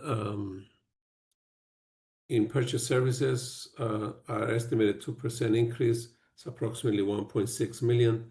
That makes up the 7.9 million. So if we can go to the next slide. Again, you see our expenditures, and on the right-hand side, you see the variance. And basically, our expenses are going up everywhere except in community activities. There's a little, it's 46,000 less than what it is in 24-25. But you see our expenses are rising everywhere. So if you go to the next slide, you see our proposed fund balance is to increase by half a percent. And so our projected ending fund balance is to be approximately 18.5 million, which is 5.87% of revenue, 5.8% of expenditures. And our projecting ending fund balance is 1,111 per student, and it's to cover approximately 15 days. As I mentioned earlier, we should strive to be around 15% or 45 to 60 days of operations. So if we go to the next slide, and there you see that the revenues under expenditures in the middle column is this year is 500,000, whereas this year in 24-25 is 10.8 million. And then you see the variance between the 2 years is that basically from the decisions that were made in 23-24 for 24-25, where we reduced expenditures by 20 million, we were able to increase our fund balance by $10.8 million in 24-25. But because of what's primarily due to state funding, that in the next year, we're only saving 509,000. So we used up $10.3 million of that in 1 year. So if we can go to the next slide. So just talking about the worst case scenario, we mentioned that our student increase of our FT foundation is only $200. Our categorical funding losses are 12.7, federal funding loss of 5.5, and basically the other assumptions are the same. So we will be using $10 million of our fund balance if the worst case scenario happens, which will leave the school district with only $8 million of fund balance, which is only 2.5%, which is below the 5% state requirement. So if we go to the next slide. So food service, so if we can go to the next slide, where it has the numbers. So on our revenues, we're expecting 8.4 million, which is about 200,000 less from the 24-25. And also on our expenditures, we expect it to be about 8.2 million, which is about 50,000 less than the current year. And that's primarily due to our loss of enrollment, basically. So overall, we expect that next year we will be adding $200,000 to our fund, which will bring it to 1.1 million, the ending fund balance for the year, which is approximately 13.5 of revenues percentage and 13.85 of percent of expenditures. So if we can go to the next slide, Community Services Fund. So if we can go to the next slide. So in this one, we're increasing our expenditures to 6.673, which is $1.3 million more. And what is happening is that the childcare portion of it will be at every elementary school. Our volleyball season will increase from 1 to 2. Our basketball seasons will increase from 1 to 2.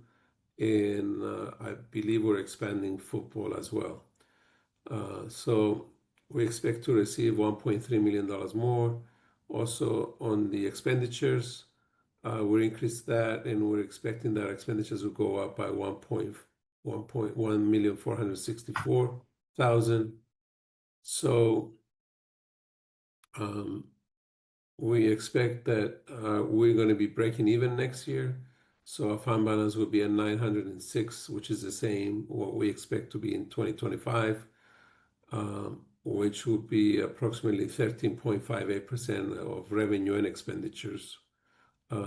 Even though the percentage is going down, it's because of the increase of revenues and the increase of expenditures. So our base is basically higher.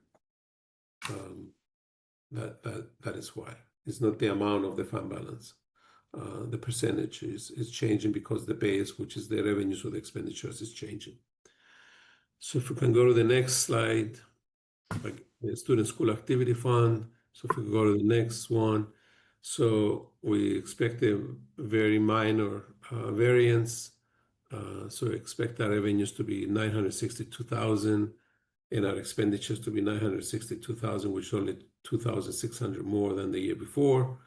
So we expect the fund balance to remain the same at $1,295,050, and which is 134.59% of revenues and expenditures as far as fund balance. Maybe this was the last slide. I'd be more than happy to answer any questions that you may have.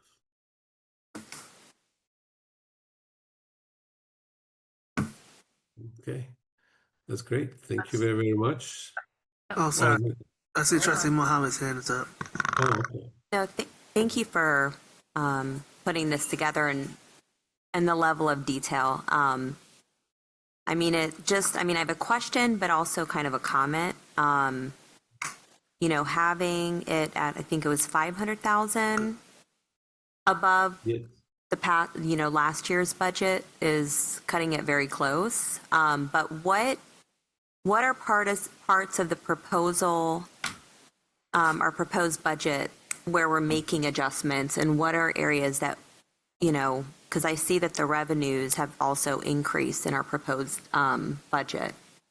So where are we seeing those adjustments? And then I know you went over some of them, and then what areas, do we need to kind of, be aware of or think about? Because it is cutting it very close. I mean, just being above by 500,000. I mean, it's still good, but it's still not. If we are in worst case scenario, we can easily go under. So, our revenues, our total revenues are actually going down by approximately $2.4 million, right? Our expenditures are going up about $7.9 million.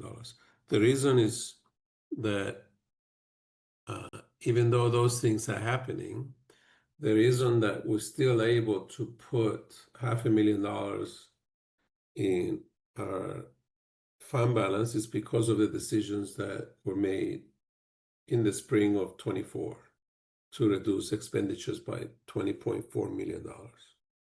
Okay. As far as there hasn't been any major reductions in service in, I'm referring to just the general fund now, right?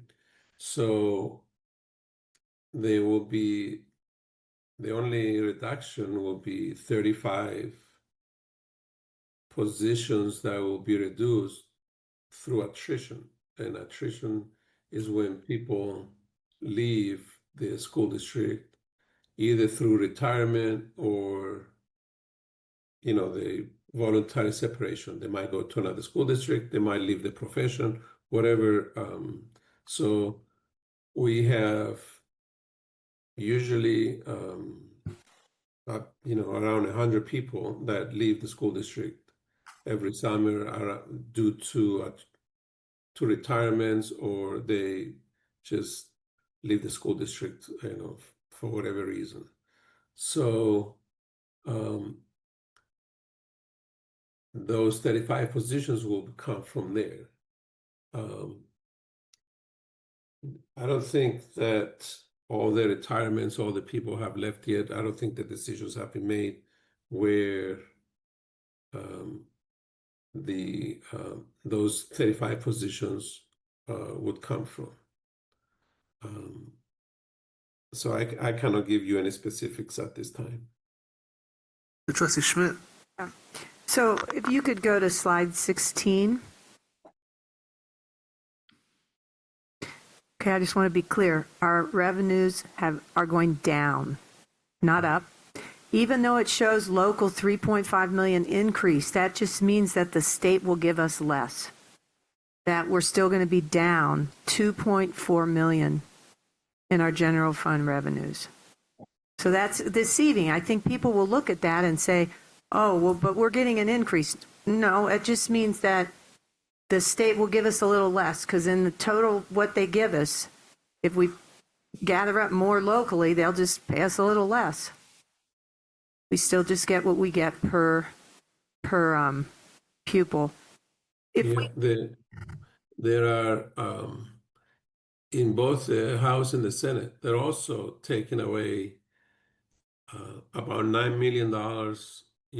With retirement, there are funds that we receive that are in and out, and there are funds that we receive that are just in to help us, because our retirement rate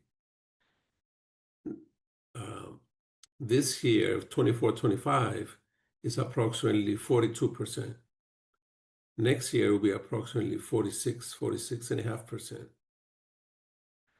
So for every dollar we pay an employee, we have to put in 47 cents into the retirement system. So the state this year in 24-25 is giving us some money to help us with that. Now they're taking that away, which is about $9 million. So even though they're giving us $5 million on the foundation, which most of it will come locally,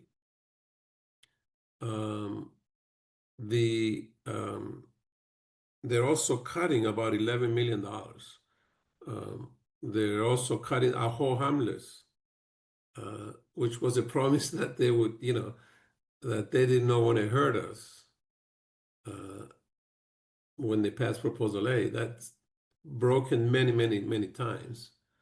They have also taken, we received some money for PD curriculum, I believe, $1.2 million. They've taken that away. So,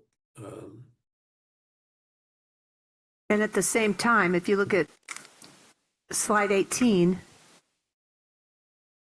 even after our 35 employees that through attrition, just steps and wage increases that will happen naturally because people move on the scale, that's an increase in an expense, right? 6.3. And then yes. Cost of living on everything else, like all of us at the grocery store, we see it, everything's going up another 1.6. So, I mean, it's a no-win situation, actually. Yeah, it's, and that's why it's important to have fund balance because if we didn't have the fund balance that will be raised this year in 24-25, in 25, 26, you would have no time to figure out how to navigate your future. Whatever the board decisions that were made in the spring of 24 now enables you to take your time to figure out the future.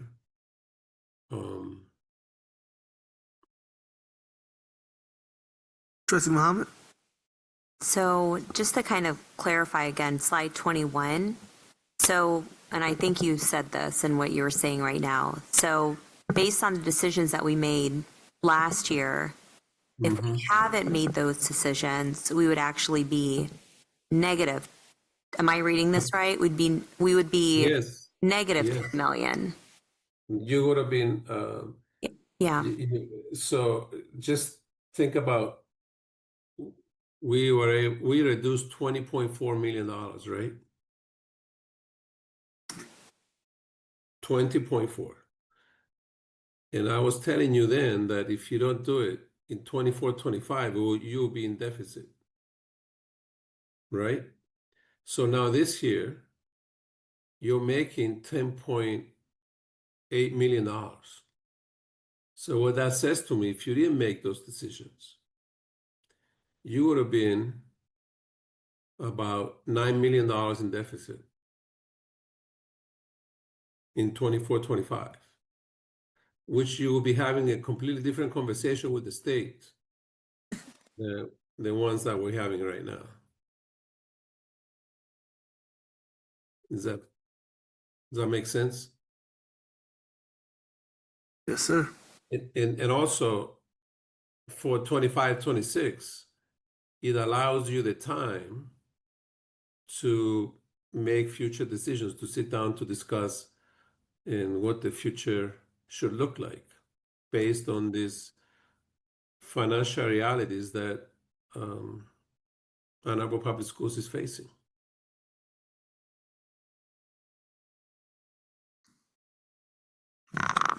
I think another reason why we haven't completely bottomed out is the generosity of this community in passing the bond, because a lot of things can roll in to that, you know, new purchases of furniture and all these things, and how fortunate we are.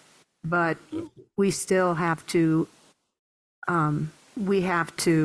look at this seriously of how we're going to stay above water. I mean, we're still in a very serious situation, in my opinion. Absolutely. I couldn't have said it better. All right. Thank you very much. Thank you. Anything else on this issue, trustees? All right. I believe that brings us to what, number 10, public hearing on the 2025-2026 proposed general fund budget. Ms. Sozinski?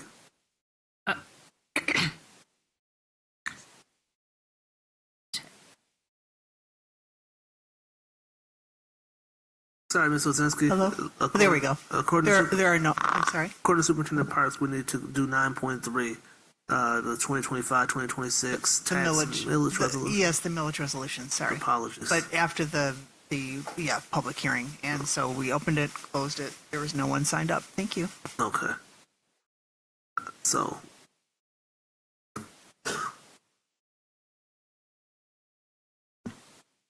Yeah. Okay. So we have the 25-26 tax rate millage levy resolution.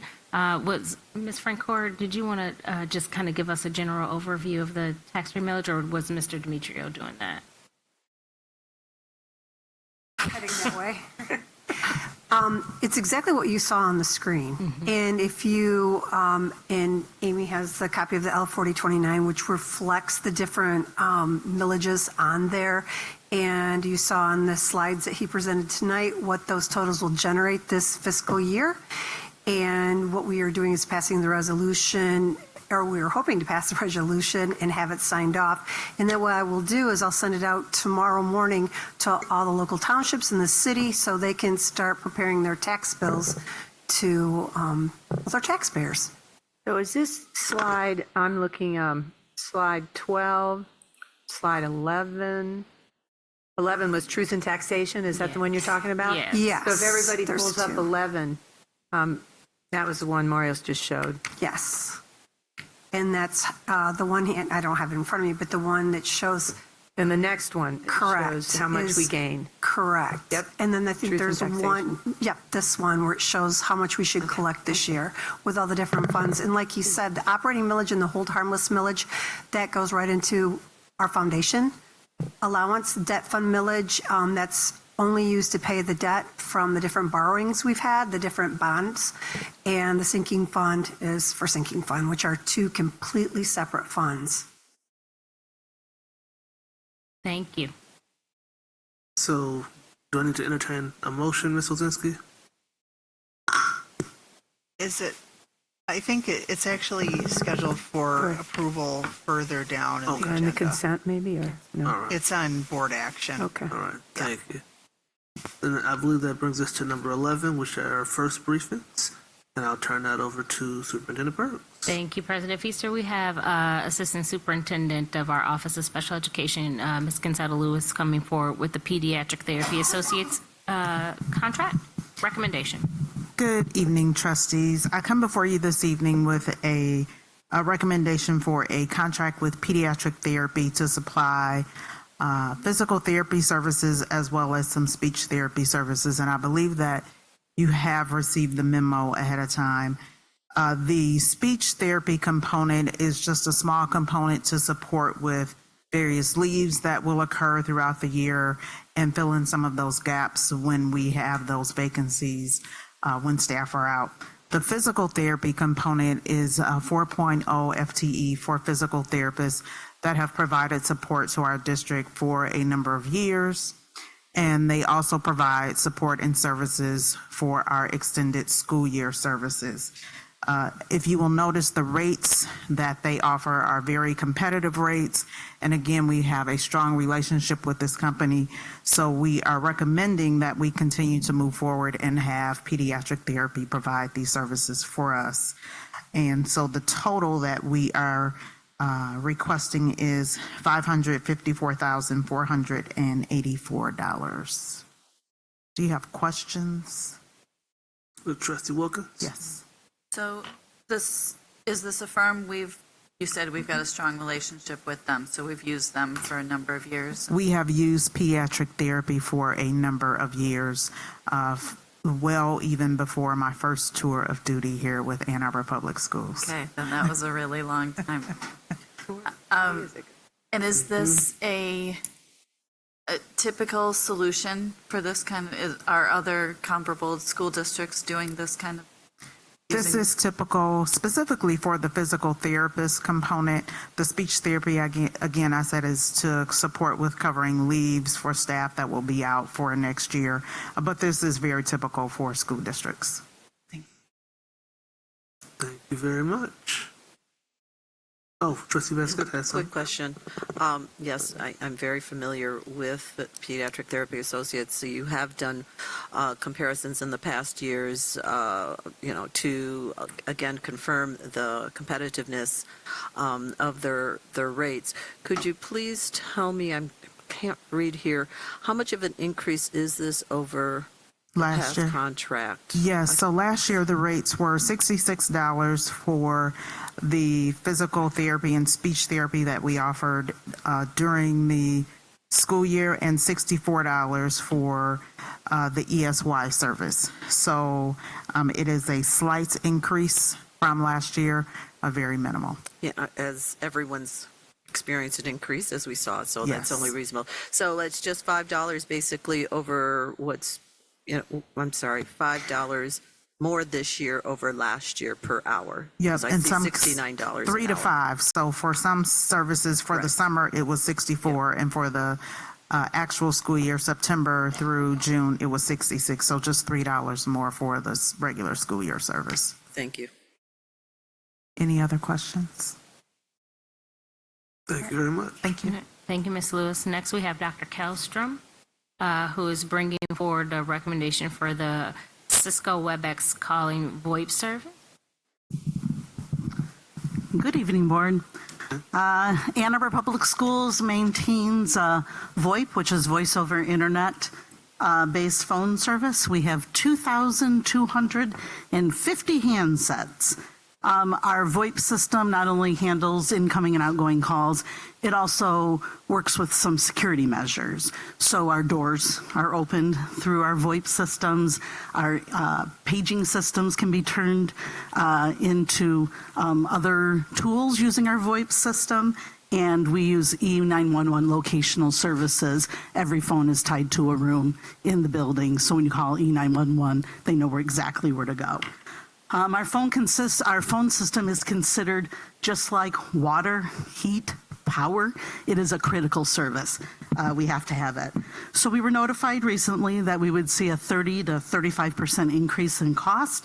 So we went back to the drawing board. We didn't want to raise our costs. We want to figure out a way to lower our cost.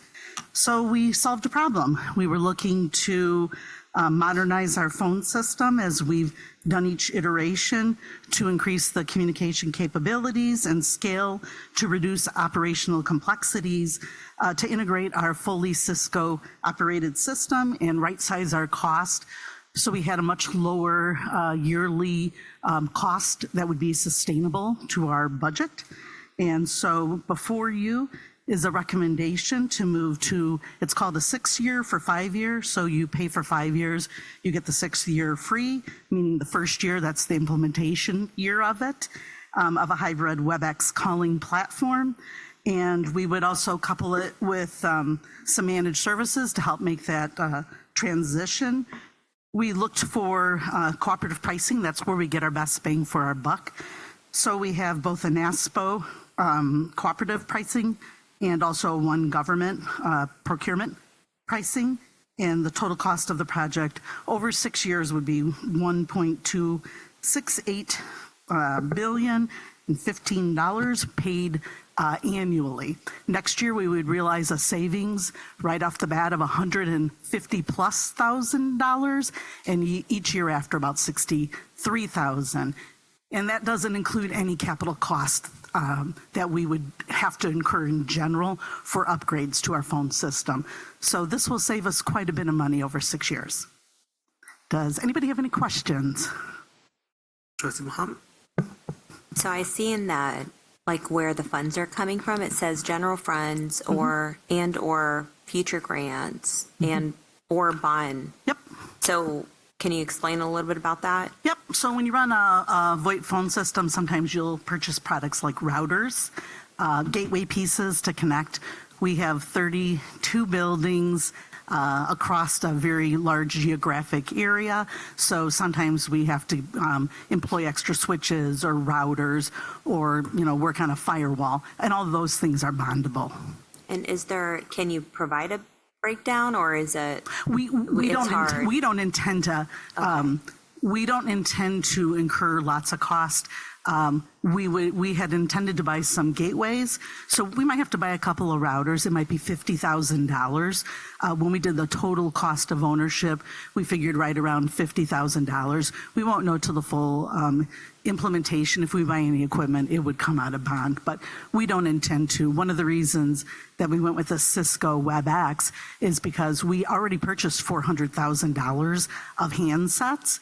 And so we want to preserve those handsets and those costs and not have the district incur another $400,000 to change over. So most of this is general fund? Most of it, and except if we are doing annual payments, and we do that because it's a service, and we might have the opportunity to get some reimbursements along the way. We're waiting for the new E-rate to come out and some other areas. So we just like to keep ourselves flexible to be able to, reclaim costs where possible. Dr. Kjellstrom, there was a question about whether or not any other vendors, could you go through that one more time for us, if any other vendors were considered? We sure can. That's a really fair question. So we do a use case right away. We do what's the problem we need to solve. This was first a financial, but then secondly a modernization, which is very normal in a district this size. But we do a use case about how we use our services. As a district, we are people in a district. We are not remote. We are not in flexible areas that, would put us in a positive position to be using something like a Zoom phones or Microsoft Teams at this point. All of our equipment is Cisco, and so we gain a lot of positivity, like good things for our environment, because it's already interoperable, and we're keeping our cost savings down so much. So when we look at it, we do full product comparisons, and then we go through each of the different tools that we use. I don't really want to talk about the other vendors in negative ways, but when it comes down to it, Cisco is the only one to really provide end-to-end encryption. They follow a federal program. The other vendors do not. There's a price per handset, and they have the lowest one at $8.3 versus competitors anywhere from $9.7 to $25 or $30. So we just keep going line item by line item. The bullet list is quite big why we would want to go with the Cisco WebEx. Thank you. Yep. Any other questions? Trustee Wilkins? I just want to clarify. So this is actually going to cost us less for the system than what it would be if we weren't making this change to it. Yes. Okay. Yeah. Thank you. It's going to save us next year between $150,000 to about $180,000 just in service. And we have a set fee. We paid $292 just for service, $292,000. And in our second year, when we really pay real cost, it's $225,553. So that's $64,000 every year. We anticipate over the course of the 6-year agreement that we'll save somewhere between $800,000 to about $1.1 million. And so that's money back in the general fund. Thanks for finding every dollar you can. We try. We try. I know. Thank you so very much. Thank you.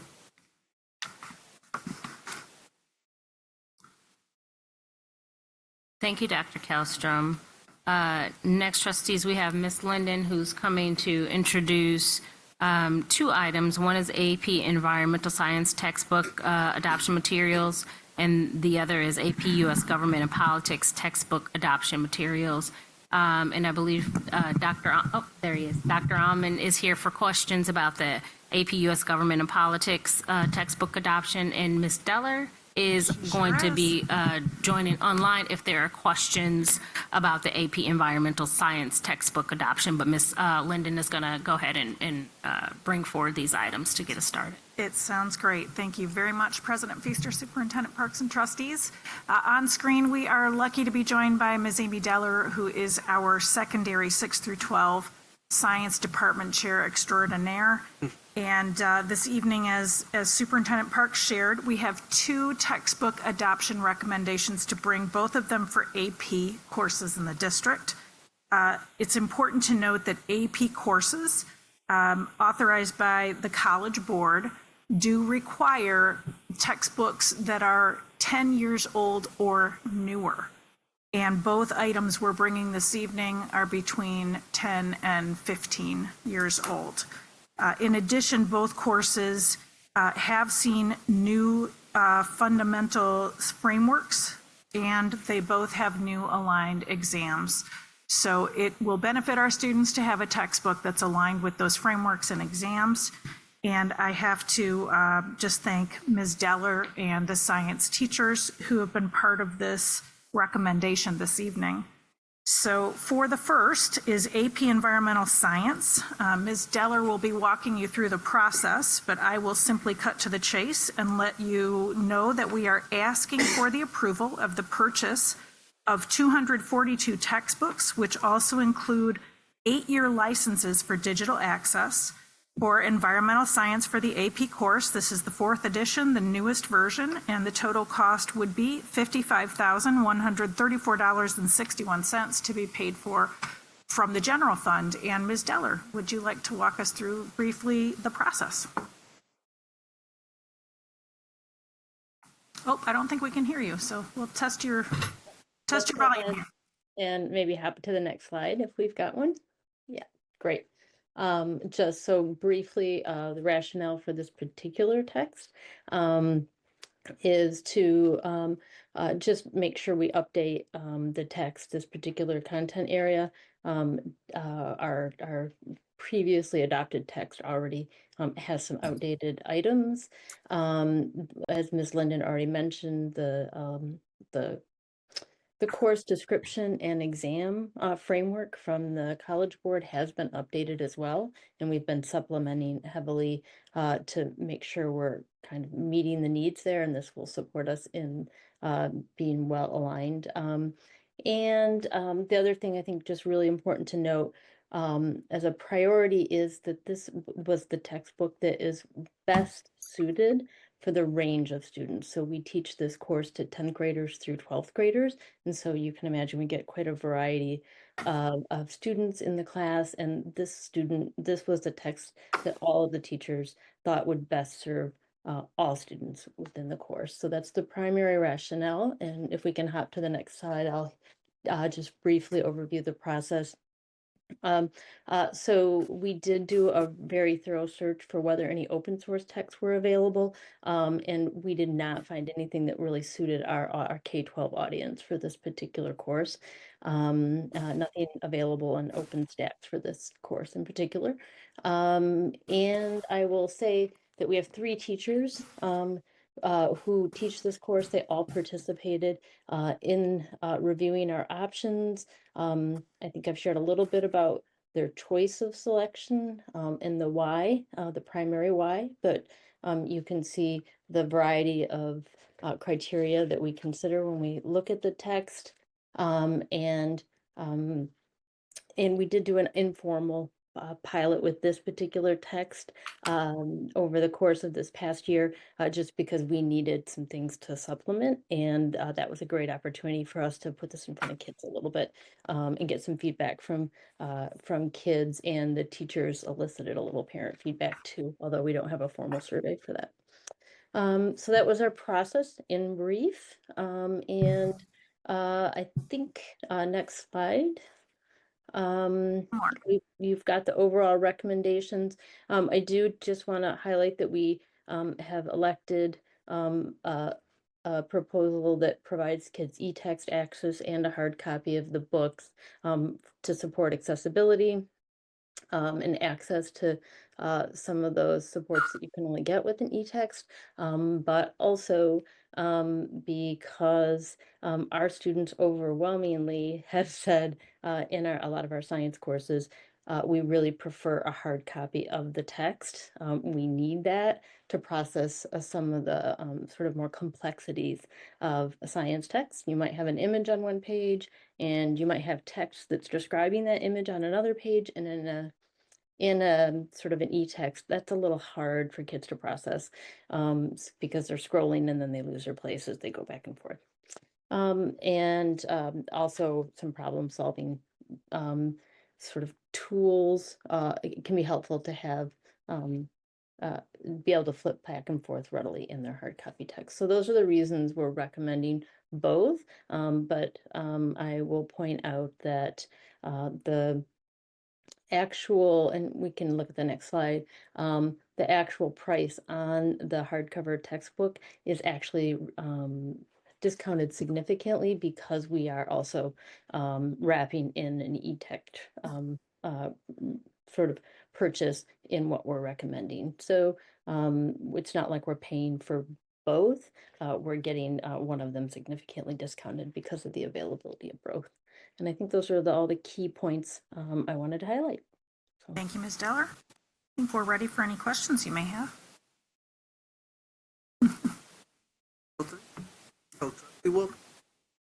Just as far as the e-text versus hardcover books, is there a model where there isn't one hardcover book for every student? Like they can share them or have them available at the library because not everyone's using them? Was that looked at? I will say that we've tried that in the past. And with our AP classes, we ended up having to just purchase more books because the students and parents, like I said, were pretty adamant with principals, and that came back to me that we just needed to have those hard copy books. So it's really, and we continue to survey students and ask them, and our surveys really support the fact they want a hard copy text right now. So we've tried it and have not found success with that approach. It's definitely something we consider as a way to give a kid an option. Which one of these would you like? But as we get in, they like the convenience of the e-text, but the hard copy is the one. If they said they had to choose, that's the one we'd want. So.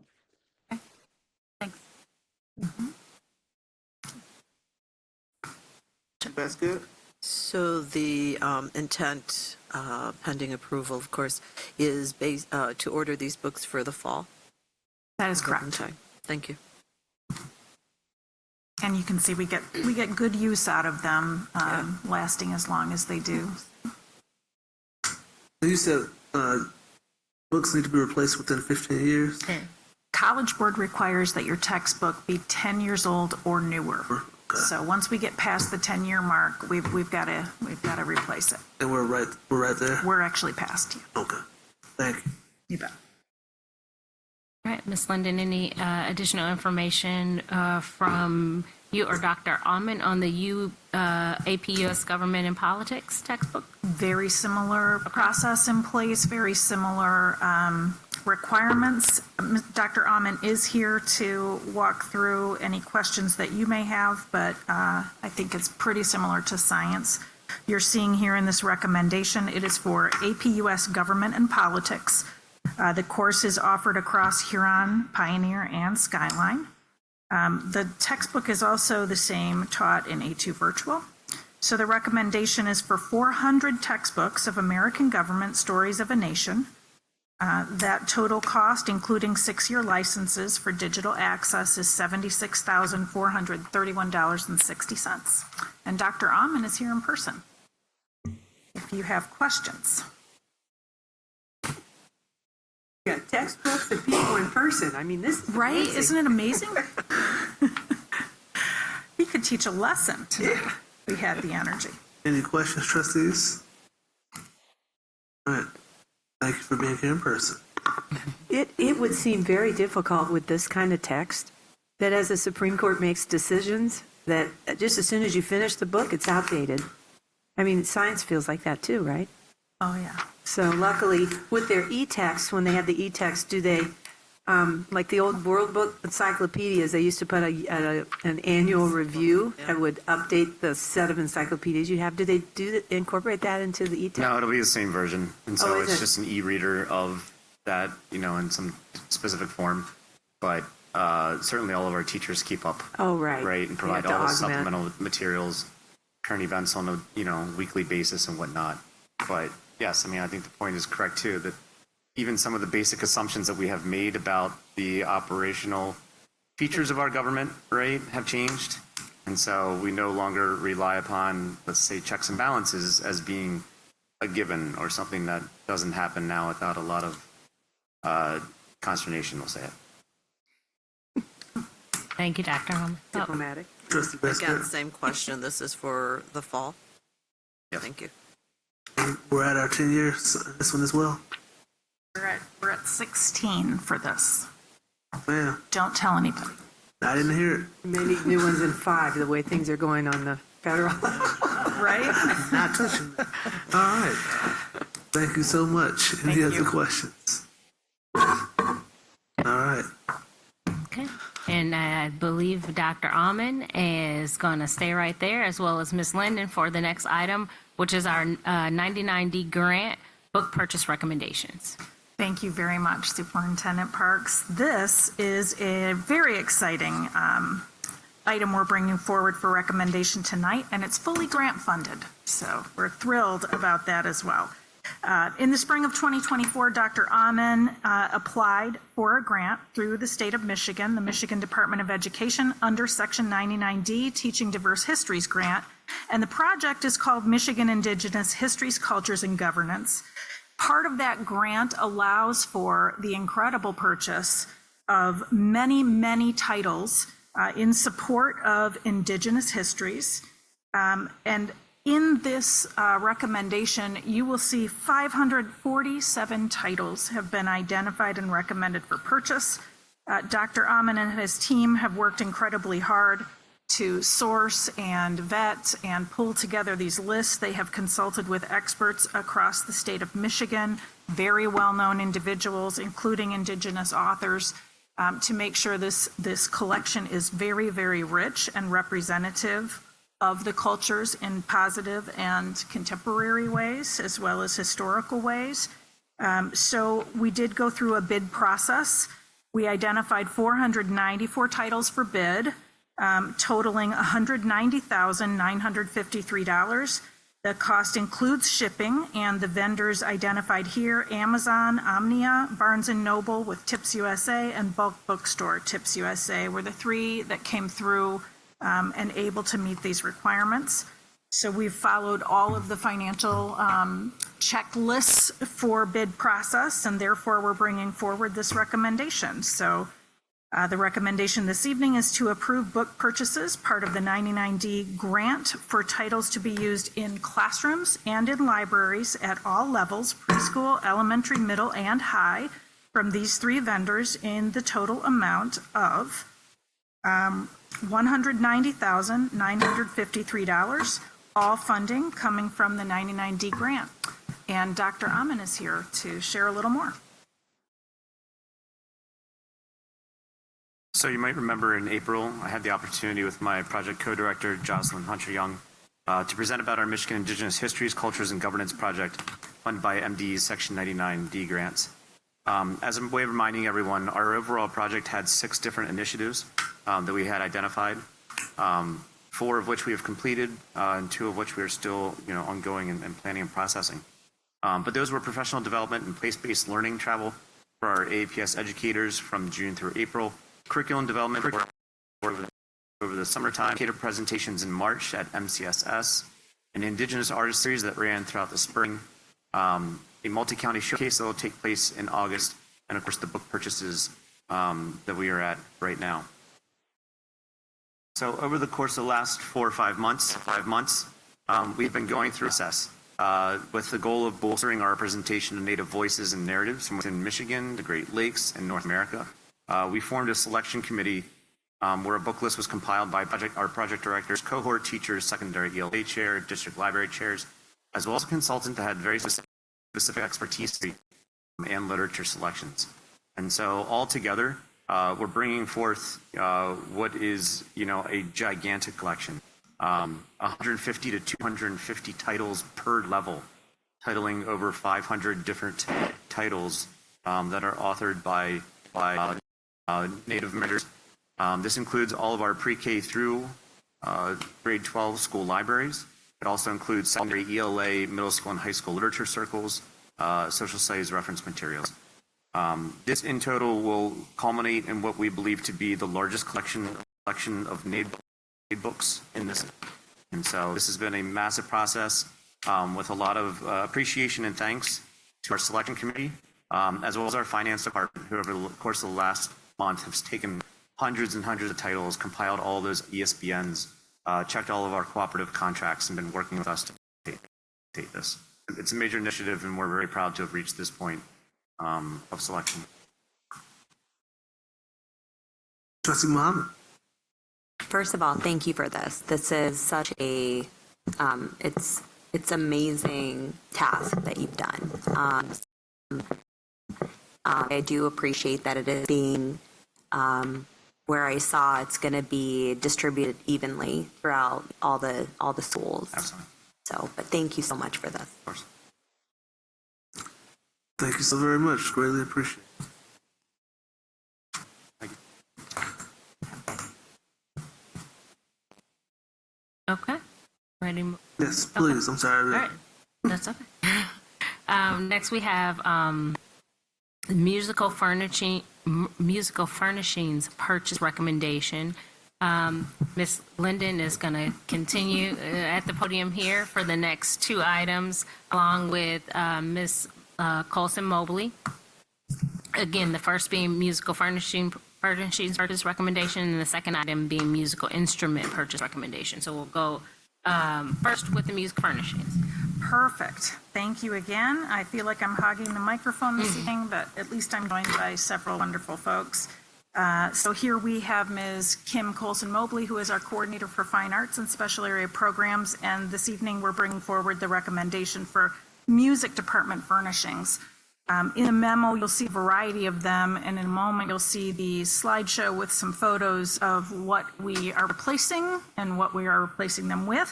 But I will just share that our music classrooms did not receive a full refresh during the 2015 bond that their traditional classrooms did, and so it's beyond time that we circled back and did some refreshing in those areas. So we're thrilled to be bringing this forward.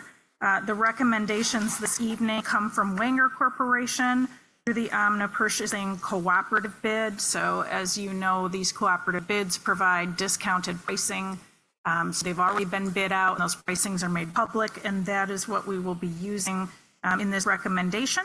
The entire purchase of $145,673.35 will come from capital program funds. And Ms. Colson Mobley is here to share a little more, but in general, we will be talking about the purchase of chairs, racks to hold those chairs, and base stools, as well as some media cabinetry, podiums, and in one case, choral risers. So it's a variety of furnishings for our music department. And it's all good. You're going to see photos of broken chairs and like that. So I made a statement earlier, the generosity of our community passing a bond. This is exactly what I'm talking about. It does some extraordinary things. Because another district that might want these things, if they haven't passed a bond, it comes out of general fund. I mean, these are the, I am very proud of my colleagues. I've been in this district 32 years, and every time that the public comes through with something like that, they always say thank you at all the concerts for the next so that they understand the impact. Because they understand just how important it is. Mm-hmm. So I will just introduce, you're seeing broken risers here. I don't want this to be confused with the earlier conversation of risers and stages. I do recall someone, I think it was in the letter, mentioned that the warranty is 10 years. That's pretty typical, but that is not the duration of how long they last. And I don't know if that was made clear earlier, but these risers are 30 plus years old. So those photos you're seeing, these aren't brand new. Carry on. Also, just one little clarification. These are all secondary schools currently. So that was also a little delineation from the riser type conversation we were having about the elementary schools. Thank you. All right, so that previous one was a photograph of one of the cabinetry with the tech equipment that is needed, and the door no longer closes. The equipment is breaking, so you'll see that's the one that's broken, the cabinetry with the cords all hanging out, and you'll see one of the newer ones there in one of the small shots, much better version, and it does lock. So these are portable chairs. They are up in the top right. You see this.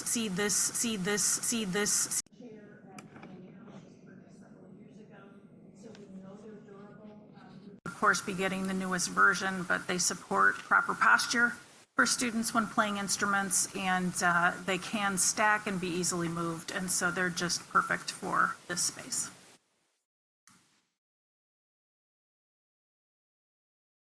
We'll take any questions you may have. Any questions? Trustee Wilkins? I'm going to repeat a couple questions just so the general audience hears more of it. So one question based on these numbers, it says, are based on enrollment in the music programs. Yes, ma'am. So if you can comment on whether there's been an increase or decrease in specifically students students enrolled in our music programs in the secondaries? Absolutely. Level. So while overall the district might be seeing a slight decrease, and we know we're seeing a decrease at the elementary level, for some lovely reason, we are seeing an increase in many areas in our secondary. Music is definitely one of them. We are well over 250 students in the Huron Band program of just band. We have over 200 and some in the Pioneer choirs, the Huron choirs, the Slauson choirs. So there's a lot going on there. And this is what will help them. They currently do not have enough chairs in those rooms. If the kids do need to sit down, they don't have enough risers that are good for them to stand on for a concert. Okay. So yes, right now we have a lovely increase there. Great. And another question, you said that some of the music classrooms didn't get to do the upgrades from the 2015 bond that some of the other general education. Why was that? Did we run out of money? What happened? What? Either way. I was the lucky co-leader with Mary Lynn Colligan of that 2015 furniture bond. We had $10 million at the time, so we created a dream list of everything we wanted to do. Okay. We didn't have enough money to do it all, so we prioritized the core classrooms first. Our goal was, when the monies became available, to come back, then do science labs, music classrooms, libraries, all of those. But those were on the waiting list, okay. And we have not been able to come back to those until right now. Thank you very much. I think that's all for that one. All right, musical instruments. All right, and here we go. So this is another great thing we're bringing forward. Every few years, we do a refresh of instruments. However, this refresh is the first since 2018, so it has been a while. In just a moment, Mr. Cluley will bring up a slide deck, and he'll show you some of the photos of the instruments that we are replacing, and it will not surprise you that they need to be replaced. So this evening, we're bringing forward a recommendation through a bid process, competitive bid process that was completed this spring. The purchase of new instruments for a total of $980,000 and $980,472. The funding will come from capital program funds. I will say I am very proud of all of our processes for purchase involving things that touch our classrooms and that our teachers are a part of. And this is no different. Our teachers were driving this process. Ms. Coulson Mobley's leadership was supporting a process for vetting and assessing the quality of the current instruments, rating them from poor to good, and determining which could be repaired, which needed to be replaced. So they have always been very responsible stewards of our musical instruments. Whenever possible, they make repairs as opposed to replacing. And this is a little bit of the rubric, but here you can see the examples of what we're replacing. So there is a definite need for that. And we are ready to take any questions that you may have about process or bid at all.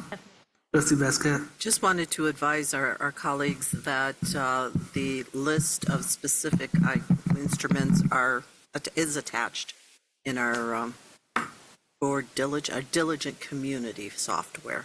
Got to get used to this new name. So thank you, Ms. Osinski, and again, thank you, Ms. Coulson Mobley. I was just looking at this list, and I was looking at everything we're going to be replacing, and was wondering what do we do with the instruments we are replacing? Are those something we're able to reuse, sell? Well, so we utilize, the district has a relationship with a auction house called Bidgery. Okay. And so they came and they took away a large truckload of what you saw there, and then they auction it off for parts. Oh. And you buy it looking as beautiful as it is, but then they send checks to our finance, and it goes into the general fund. Awesome. Thank you. It worked pretty well. And if I might add, these are K-12, so it's not just band and orchestra. It is also our elementaries will see some instruments out of this bond.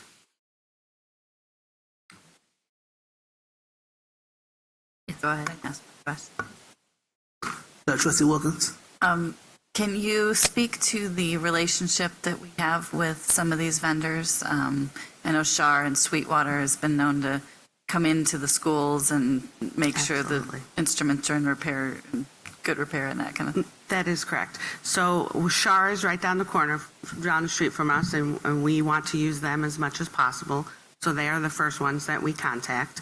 They will be pretty much supplying all of our violins, violas, and cellos for this bond. They will come, they'll take an instrument if it needs repair, they will repair it, and unless it's student damage, it's pretty much covered because of the warranty for now. Sweetwater has the same type of relationship with us. It's a little, we ship it to them, but it's no cost to us. And then the Mark Schwartz violins, while they're called Mark Schwartz violins, they are actually building our bases, and they are right in Fenton. And so they will come and deliver the bases, and if there's an issue, they'll come and take care of them. Well, thank you all so very, very much. Great information. Thank you. That brings us down to 11.8, I believe. Thank you. We have Ms. Corona coming forward with the Network Operations Center relocation project, the trade contract recommendations for that project, which will be taking care of some of the equipment that we have at the Ballas Administration Building and relocating it, which Ms. Corona will talk us through those reasons why. Good evening, and thank you. This is regarding the Network Operations Center, and we are looking to relocate that center that is currently in the warehouse of the Ballas Building to a new location. The location is going to be smaller than what they have, but it will actually be will help with the cooling that is needed for it. It will have a generator for backup power. This location is the center hub of the district's network. The fiber runs back to this location, so this would also include fiber relocation. The reason we're looking to do this at the transportation center because it's a location that the district will have for a very, very long time, probably forever. And the process will take approximately a year, start this summer. The enclosure of the building will happen sometime, be completed sometime late fall, and then relocation of the fiber and the existing equipment will occur soon after that. Thank you.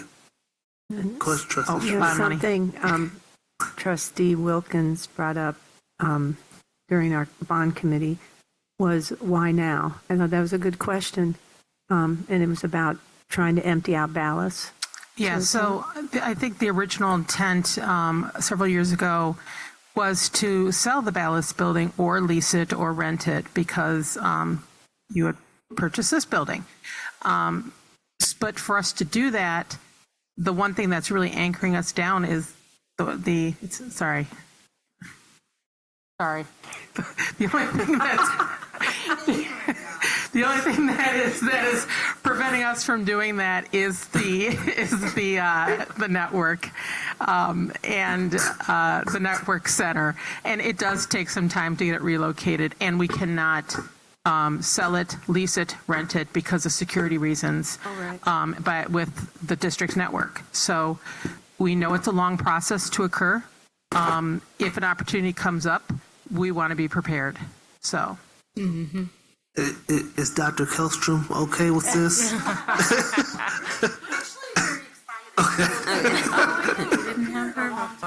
Come to the microphone, Dr. Kellstrom.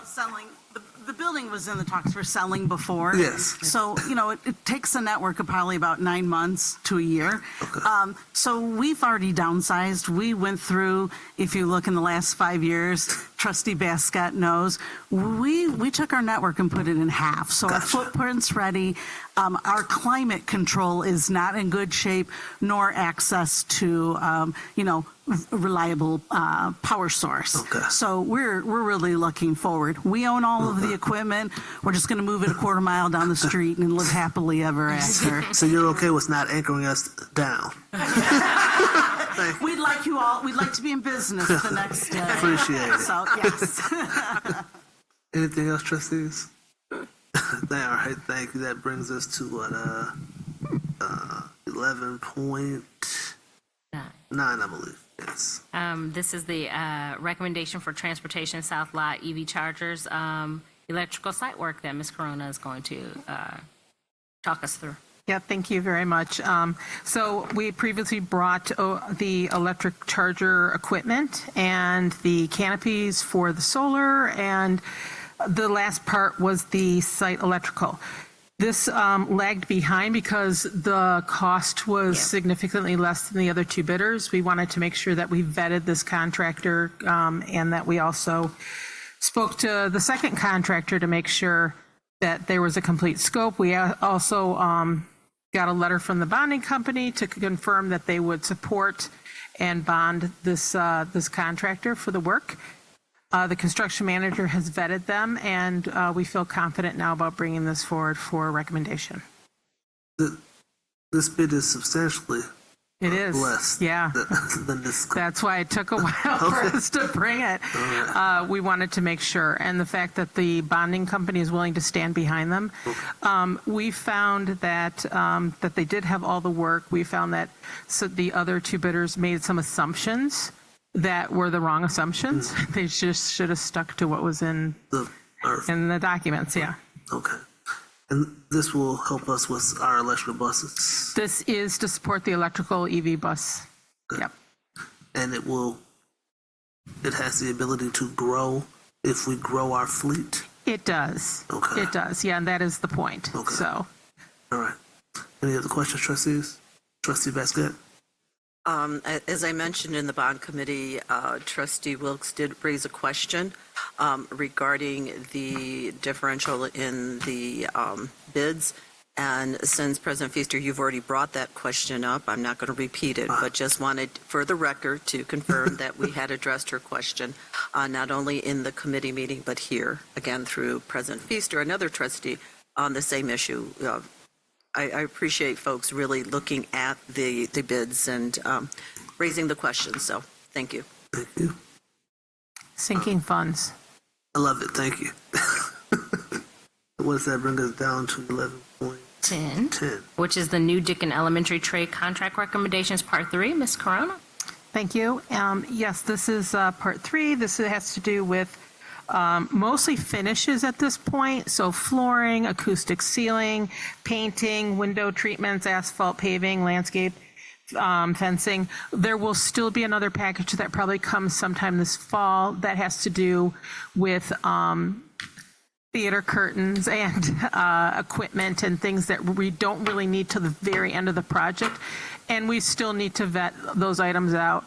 So there'll be things like playground equipment and benches and just, miscellaneous items that need to be still purchased. So those will be coming after there's additional engagement with the end users and stakeholders on those specific items. And then we'll put it out for bid and bring it for a recommendation in the fall. And you'll have discussion with the theater music program personnel before you decide on those We will, items. yeah, and it won't just be those groups either. Yes. I mean, we also need to talk to, the librarian and to physical education, and there's a lot of groups to talk to, and there's still additional equipment that needs to be purchased. So, any other questions? Well, just wanted to I'm sorry. No, Trustee Baskin. Just wanted to confirm a lot of information is on our e2bonds.org. It sure website. is, yeah. So, folks don't have to try to stay up until midnight to catch every nugget of our meetings. The information is there, and it's updated in more or less a timely manner, correct? It is, and this summer we're going to be looking to enhance it and make it a little easier to navigate through. So we're going to work on that this summer. Thank you. All right. I believe that brings us down to 11.11. And we have, lastly, for first briefing, the New Logan Elementary Trade Contract Recommendations, Part 3. It's Corona again. Yes, thank you. And the reason why we took so long on the electrical is because of this reason right here. So this board did approve a contract for William Floyd mechanical contractors for plumbing at Logan. It came time to sign the contract. He asked for more money. We said no. It doesn't work that way. He pulled his bid. So we had to go to the next bidder. We did have a post-bid conference with Miller Bolt, I should say the construction manager, and Boone & Dar to confirm. And we've also confirmed that they are willing to do the work for the quoted price that they quoted a while ago, and that their bonding company will support them. So. Thank you. And this, just like the last one, are not This general. is bond funds, This is yeah. bond fund? Oh, Yeah. Okay. Anything else? Looks like no. All right. Thank you so very, very much for that. I believe that brings us down to second briefing then, right? We're all set. All right. Thank you. I appreciate it. That brings us down to second briefing. Oh, yeah. Yeah, so if I may, I thought earlier we were moving the first briefing item dealing with the musical instruments and everything to the consent agenda. And I was just looking, I refreshed. Did it get moved down there? I don't see it.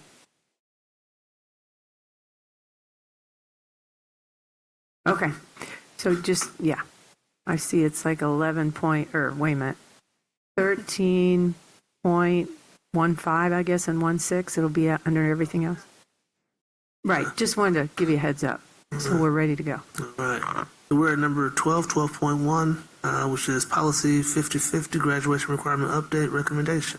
Thank you, President Feaster. This was the personal finance addition of the personal finance graduation requirement, and there have been no changes. All right. And that brings us down to 12.2, annual high school course guide certification. Yes, there was, last time we said we would bring forward just a summation of the new courses for the course guide. So Ms. Linden has that for trustees, and that is the only change since this item was presented last time. Okay. Do you have something? Oh, any questions?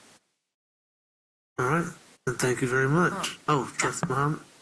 Yeah, so what are some of the I don't know if you can summarize this, because I know we decided to move this to second briefing today, but any big changes with the course guide? No major changes. We did add 2 courses for the 25-26 school year that are new. Those are Environmental Systems and Societies, IB. That's only offered at Huron High School, and a new course suggested at Community High School called Trauma and Society. Both are elective courses. Both will run if there's enough interest in the courses. All right. If nothing else, then we'll move down. Thank you very much. Thank you. Move down to 12.3, which is AN 2213 engineered wood fiber for playground contract. No changes to this item. Then we'll move down to 12.4, AN 2214 district-wide rug contract. No changes. Moving on to 12.5, AN 2210 student transportation services contract. There are no changes on the students' transportation services contract. Brings us down to 12.6, AN 2215 food service equipment replacement upgrades. There are no changes. Brings us down to 12.7, AN 2211 annual E-rate network equipment purchases.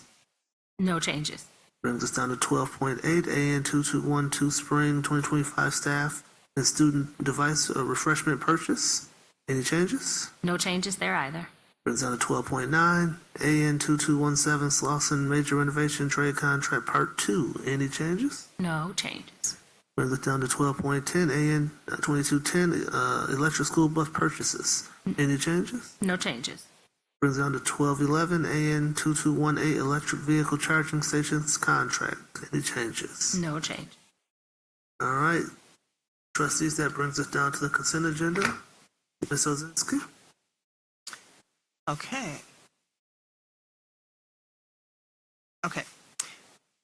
Consent agenda, policy 5050, graduation requirements update recommendation, annual high school course guide certification, AN-2213, engineered wood fiber for playgrounds contract, AN-2214, district-wide rug contract, AN-2210, student transportation services contract, AN-2215, food service equipment replacement upgrades, AN-2211, annual E-rate network equipment purchases, AN-2212, spring 2025, staff and student device refreshment purchase, AN-2217, Slauson major renovation trade contracts, part 2, AN-2210, electric school bus purchases, AN-2218, electric vehicle charging stations contract, approved draft minutes of the May 21st, 2025 regular meeting. We will not approve the closed session minutes as they were not reviewed. Approve donations, which is the Westerman Preschool and Family Center will receive $333,173 as beneficiary of the Linda Griselli Sprinkle Trust. And then AN-2222 music furnishings purchase recommendations, and AN-2223 musical instrument purchase recommendation. Thank you very much, Ms. Ozinski. Trustees, would anyone like anything removed from the consent agenda? Seeing none, Ms. Ozinski. We have a motion. Oh, I'm sorry. Is there a motion to approve the consent agenda? So moved. Moved by Trustee Schmidt. Support. Support by Trustee Basket. Any discussion? Seeing none, Ms. Ozinski, please. Trustee Basket? Yes. President Feaster? Yes. Trustee Muhammad? Yes. Trustee Schmidt? Yes. Trustee Wilkins? Yes. Motion carries. I believe that brings us down to number 14, Board Action, Michigan High School Athletic Association Annual Membership Renewal 25-26. Thank you, trustees. This is our annual item, our membership renewal for the MHSAA, which is the Michigan High School Athletic Association membership annual renewal. This is something that the board authorizes every year, which says that we will abide by and enforce the common rules for educational athletics for all districts that participate in MHSAA, and this applies to our 3 comprehensive high schools. If there are any questions, Dr. Hayward is here, but this is our a typical standard item each year. Any questions, trustees? Thank you very much. Thank you. I move to approve the resolution for the. And second? Second. All right, moved by Trustee Schmidt, supported by Trustee Wilkes. Any discussion? Seeing none, Ms. Ozinski, please. Trustee Muhammad? Yes. Trustee Schmidt? Yes. Trustee Wilkins? Yes. Trustee Basket? Yes. And President Feaster? Yes. Motion carries. All right. Excuse me. All right, I believe that brings us down to 14.2, 2025-2026 tax millage resolution.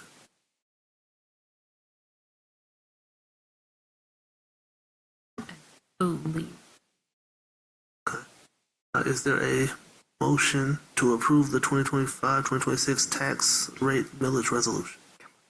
Oh, Trustee Miles? sure. I don't want to force you. I'm sorry, it's late. What do you want me to do? I move to. Say I move. Okay, I move to pass the 2025. approve the revised 2025 tax millage rate Resolution. Thank you. Second. Moved by Trustee Muhammad, supported by Trustee Schmidt. Any discussion, trustees? Seeing none, Ms. Ozinski, please. Trustee Wilkins? Yes. Trustee Basket? Yes. President Feaster? Yes. Trustee Mohammed? Yes. Trustee Schmidt? Yes. Motion carries. All right, I believe that brings it down to number 15, items for agenda planning. Okay. Oh, Did I miss something? oh, no, you're good. Okay. You're good. Trustees, are there any items for agenda planning? Trustee Wilkins? I'd like to add to the next meeting's agenda a discussion, possibly decision regarding the performance spaces in the new elementary schools, and ask the capital projects team to amend their presentation to come up with, as they're working with this advisory committee, to what they could possibly do to the elementaries that already have the shovels in the ground. What's gonna be the best compromise that'll work for the best for our students. I have that noted. What we will do is either Vice President Schmidt or myself, or a combination of us, will reach out to trustees and see if there's interest in trying to move something forward this week. And if it fits the agenda, then we'll try to add it, and we'll go from there. So I can say for the 25th, we are as tight as we can be because that's a the superintendent evaluation. So the way we've already discussed, and I know all of us have already agreed to be here at 5 o'clock on the 25th. We will have a meeting to take care of as many things as we can before 7, and 7 is the second public hearing for the budget. And then as soon as that ends, we go into a facilitated closed session to do the superintendent's evaluation. So it would be my recommendation to let the group begin their process that they're doing, and through our superintendent, she can report out as things happen. But I think it would be very difficult to add anything else to that agenda if we're going to try to pull off doing what we need to do that day already, because our agenda is just really pretty packed. But we're trying. We have sort of this drop dead date. We want to get that evaluation done so we can start the new process in July with the new cycle. That has to be done by the 30th, I believe. Yeah, according to contract. So when would we possibly add a special session or a special meeting shortly after that? Because our next meeting on the calendar isn't for another month, and I don't think we can wait until then. Well, I would rather see I don't know how what this the works. process works. Yeah, I think. I mean, We're at the very beginning of establishing an advisory with staff having their last day today. Yep. So I don't know when those meetings will begin to occur after the advisory convenes. So I couldn't offer a hard and fast win right now until we get that underway and see when the advisory team could meet and begin the discussions or continue the discussions with the team. Okay. Because we're not part of that. We need to let them do the work. Yeah. That's not, we don't need to be in the middle of that. You know me, I'm just impatient. And Well, I'm I also- understand, and I loved what you did tonight with the musical instruments. That was so Exactly. creative, right? I'm impatient. But we and need to let them, if it's being turned over to staff and these people, we need to let them do their thing. Right. But I'm already being told that there isn't time to make major changes, or if there is, then the board needs to make a decision to tell them that we need to take time. So we don't plan to drag feet because of that, but I just couldn't say a hard and fast win until we can convene the team who would compromise that advisory, get some meetings scheduled. We're cognizant of the timeline also, and want to make sure that if we are going to make any pivots, we do that within the time crunch that we have. Okay. So we're cognizant of that also. All right. If I may, too. Sorry. Trustee Muhammad had her hand up. Yeah, I apologize. So, I completely understand that there's a process that's going on, but I think from what I remember the last meeting, we kind of had, and I thought that it was going to be a board discussion item and an update from the team for this meeting. I think it's still important. I understand that it's a packed agenda that's coming up because there's the superintendent evaluation as well. But I also we need to, from when we were sitting in the room, it seemed like we were in agreement to have at least a board discussion about it to potentially, and of course this is new development, especially with the advisory group, it's great having them on board. But at the same time, we need to, as a board, discuss this and provide some direction. Of course, we need the feedback from the group as well. So I understand timing, but I don't think we want to wait till September. But I do believe we have to discuss it as a board. Understood. I don't think we can do it until after the 25th due to we'll have a lot of people who aren't available.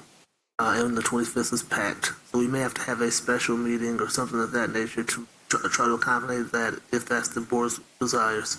So what I will do if this satisfies your needs is reach out to each trustee, try to find a time after the 25th when they're available, and if they want to take time and have a special meeting on this subject, then we'll try and get something scheduled. And I'll connect with both of you during that time period. And in the meantime, they'll be working. We'll let them do their thing. And we had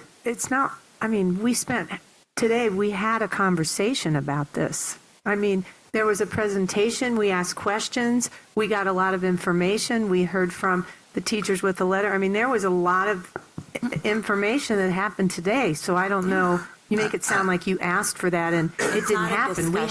It's not a discussion. We didn't discuss amongst us. We're not going to make the decision without, that's been one of the complaints people have had, that there haven't been enough voices of staff. So I, as a board, am not going to be making decisions. I want them to do the work. I think the goal by Trustee Wilkins and maybe Trustee Muhammad is to have a discussion and a potential vote on something. It's what it sounds like. So I think that's what she's hoping to accomplish. Okay. Yep. Right. Anything else for agenda planning, Trustee? Okay. Seeing nothing else, that brings us to number 16, items from the board. Trustees, is there anything the trustees would like to share? Trustee Basket. Real quickly, given the time, just want to again welcome the community to the NAACP Ann Arbor branch celebration of Juneteenth this Saturday from 12 to 6. There is a formal walk, if you will, starting at Fuller Park, as the superintendent mentioned, at 10. But the real fun begins at 12. So please consider spending some time with us on Saturday. Thank you. Thank you, Trustee Basket. Anything else, trustees? All right. Seeing nothing else, I believe that brings us down to number 17, adjourning. All in favor of adjourning, please say aye. Oh, I'm sorry. Is there a motion to adjourn? So moved. Second. Moved by Trustee Basket, supported by Trustee Schmidt. Any discussion? Seeing none. All in favor, say yes.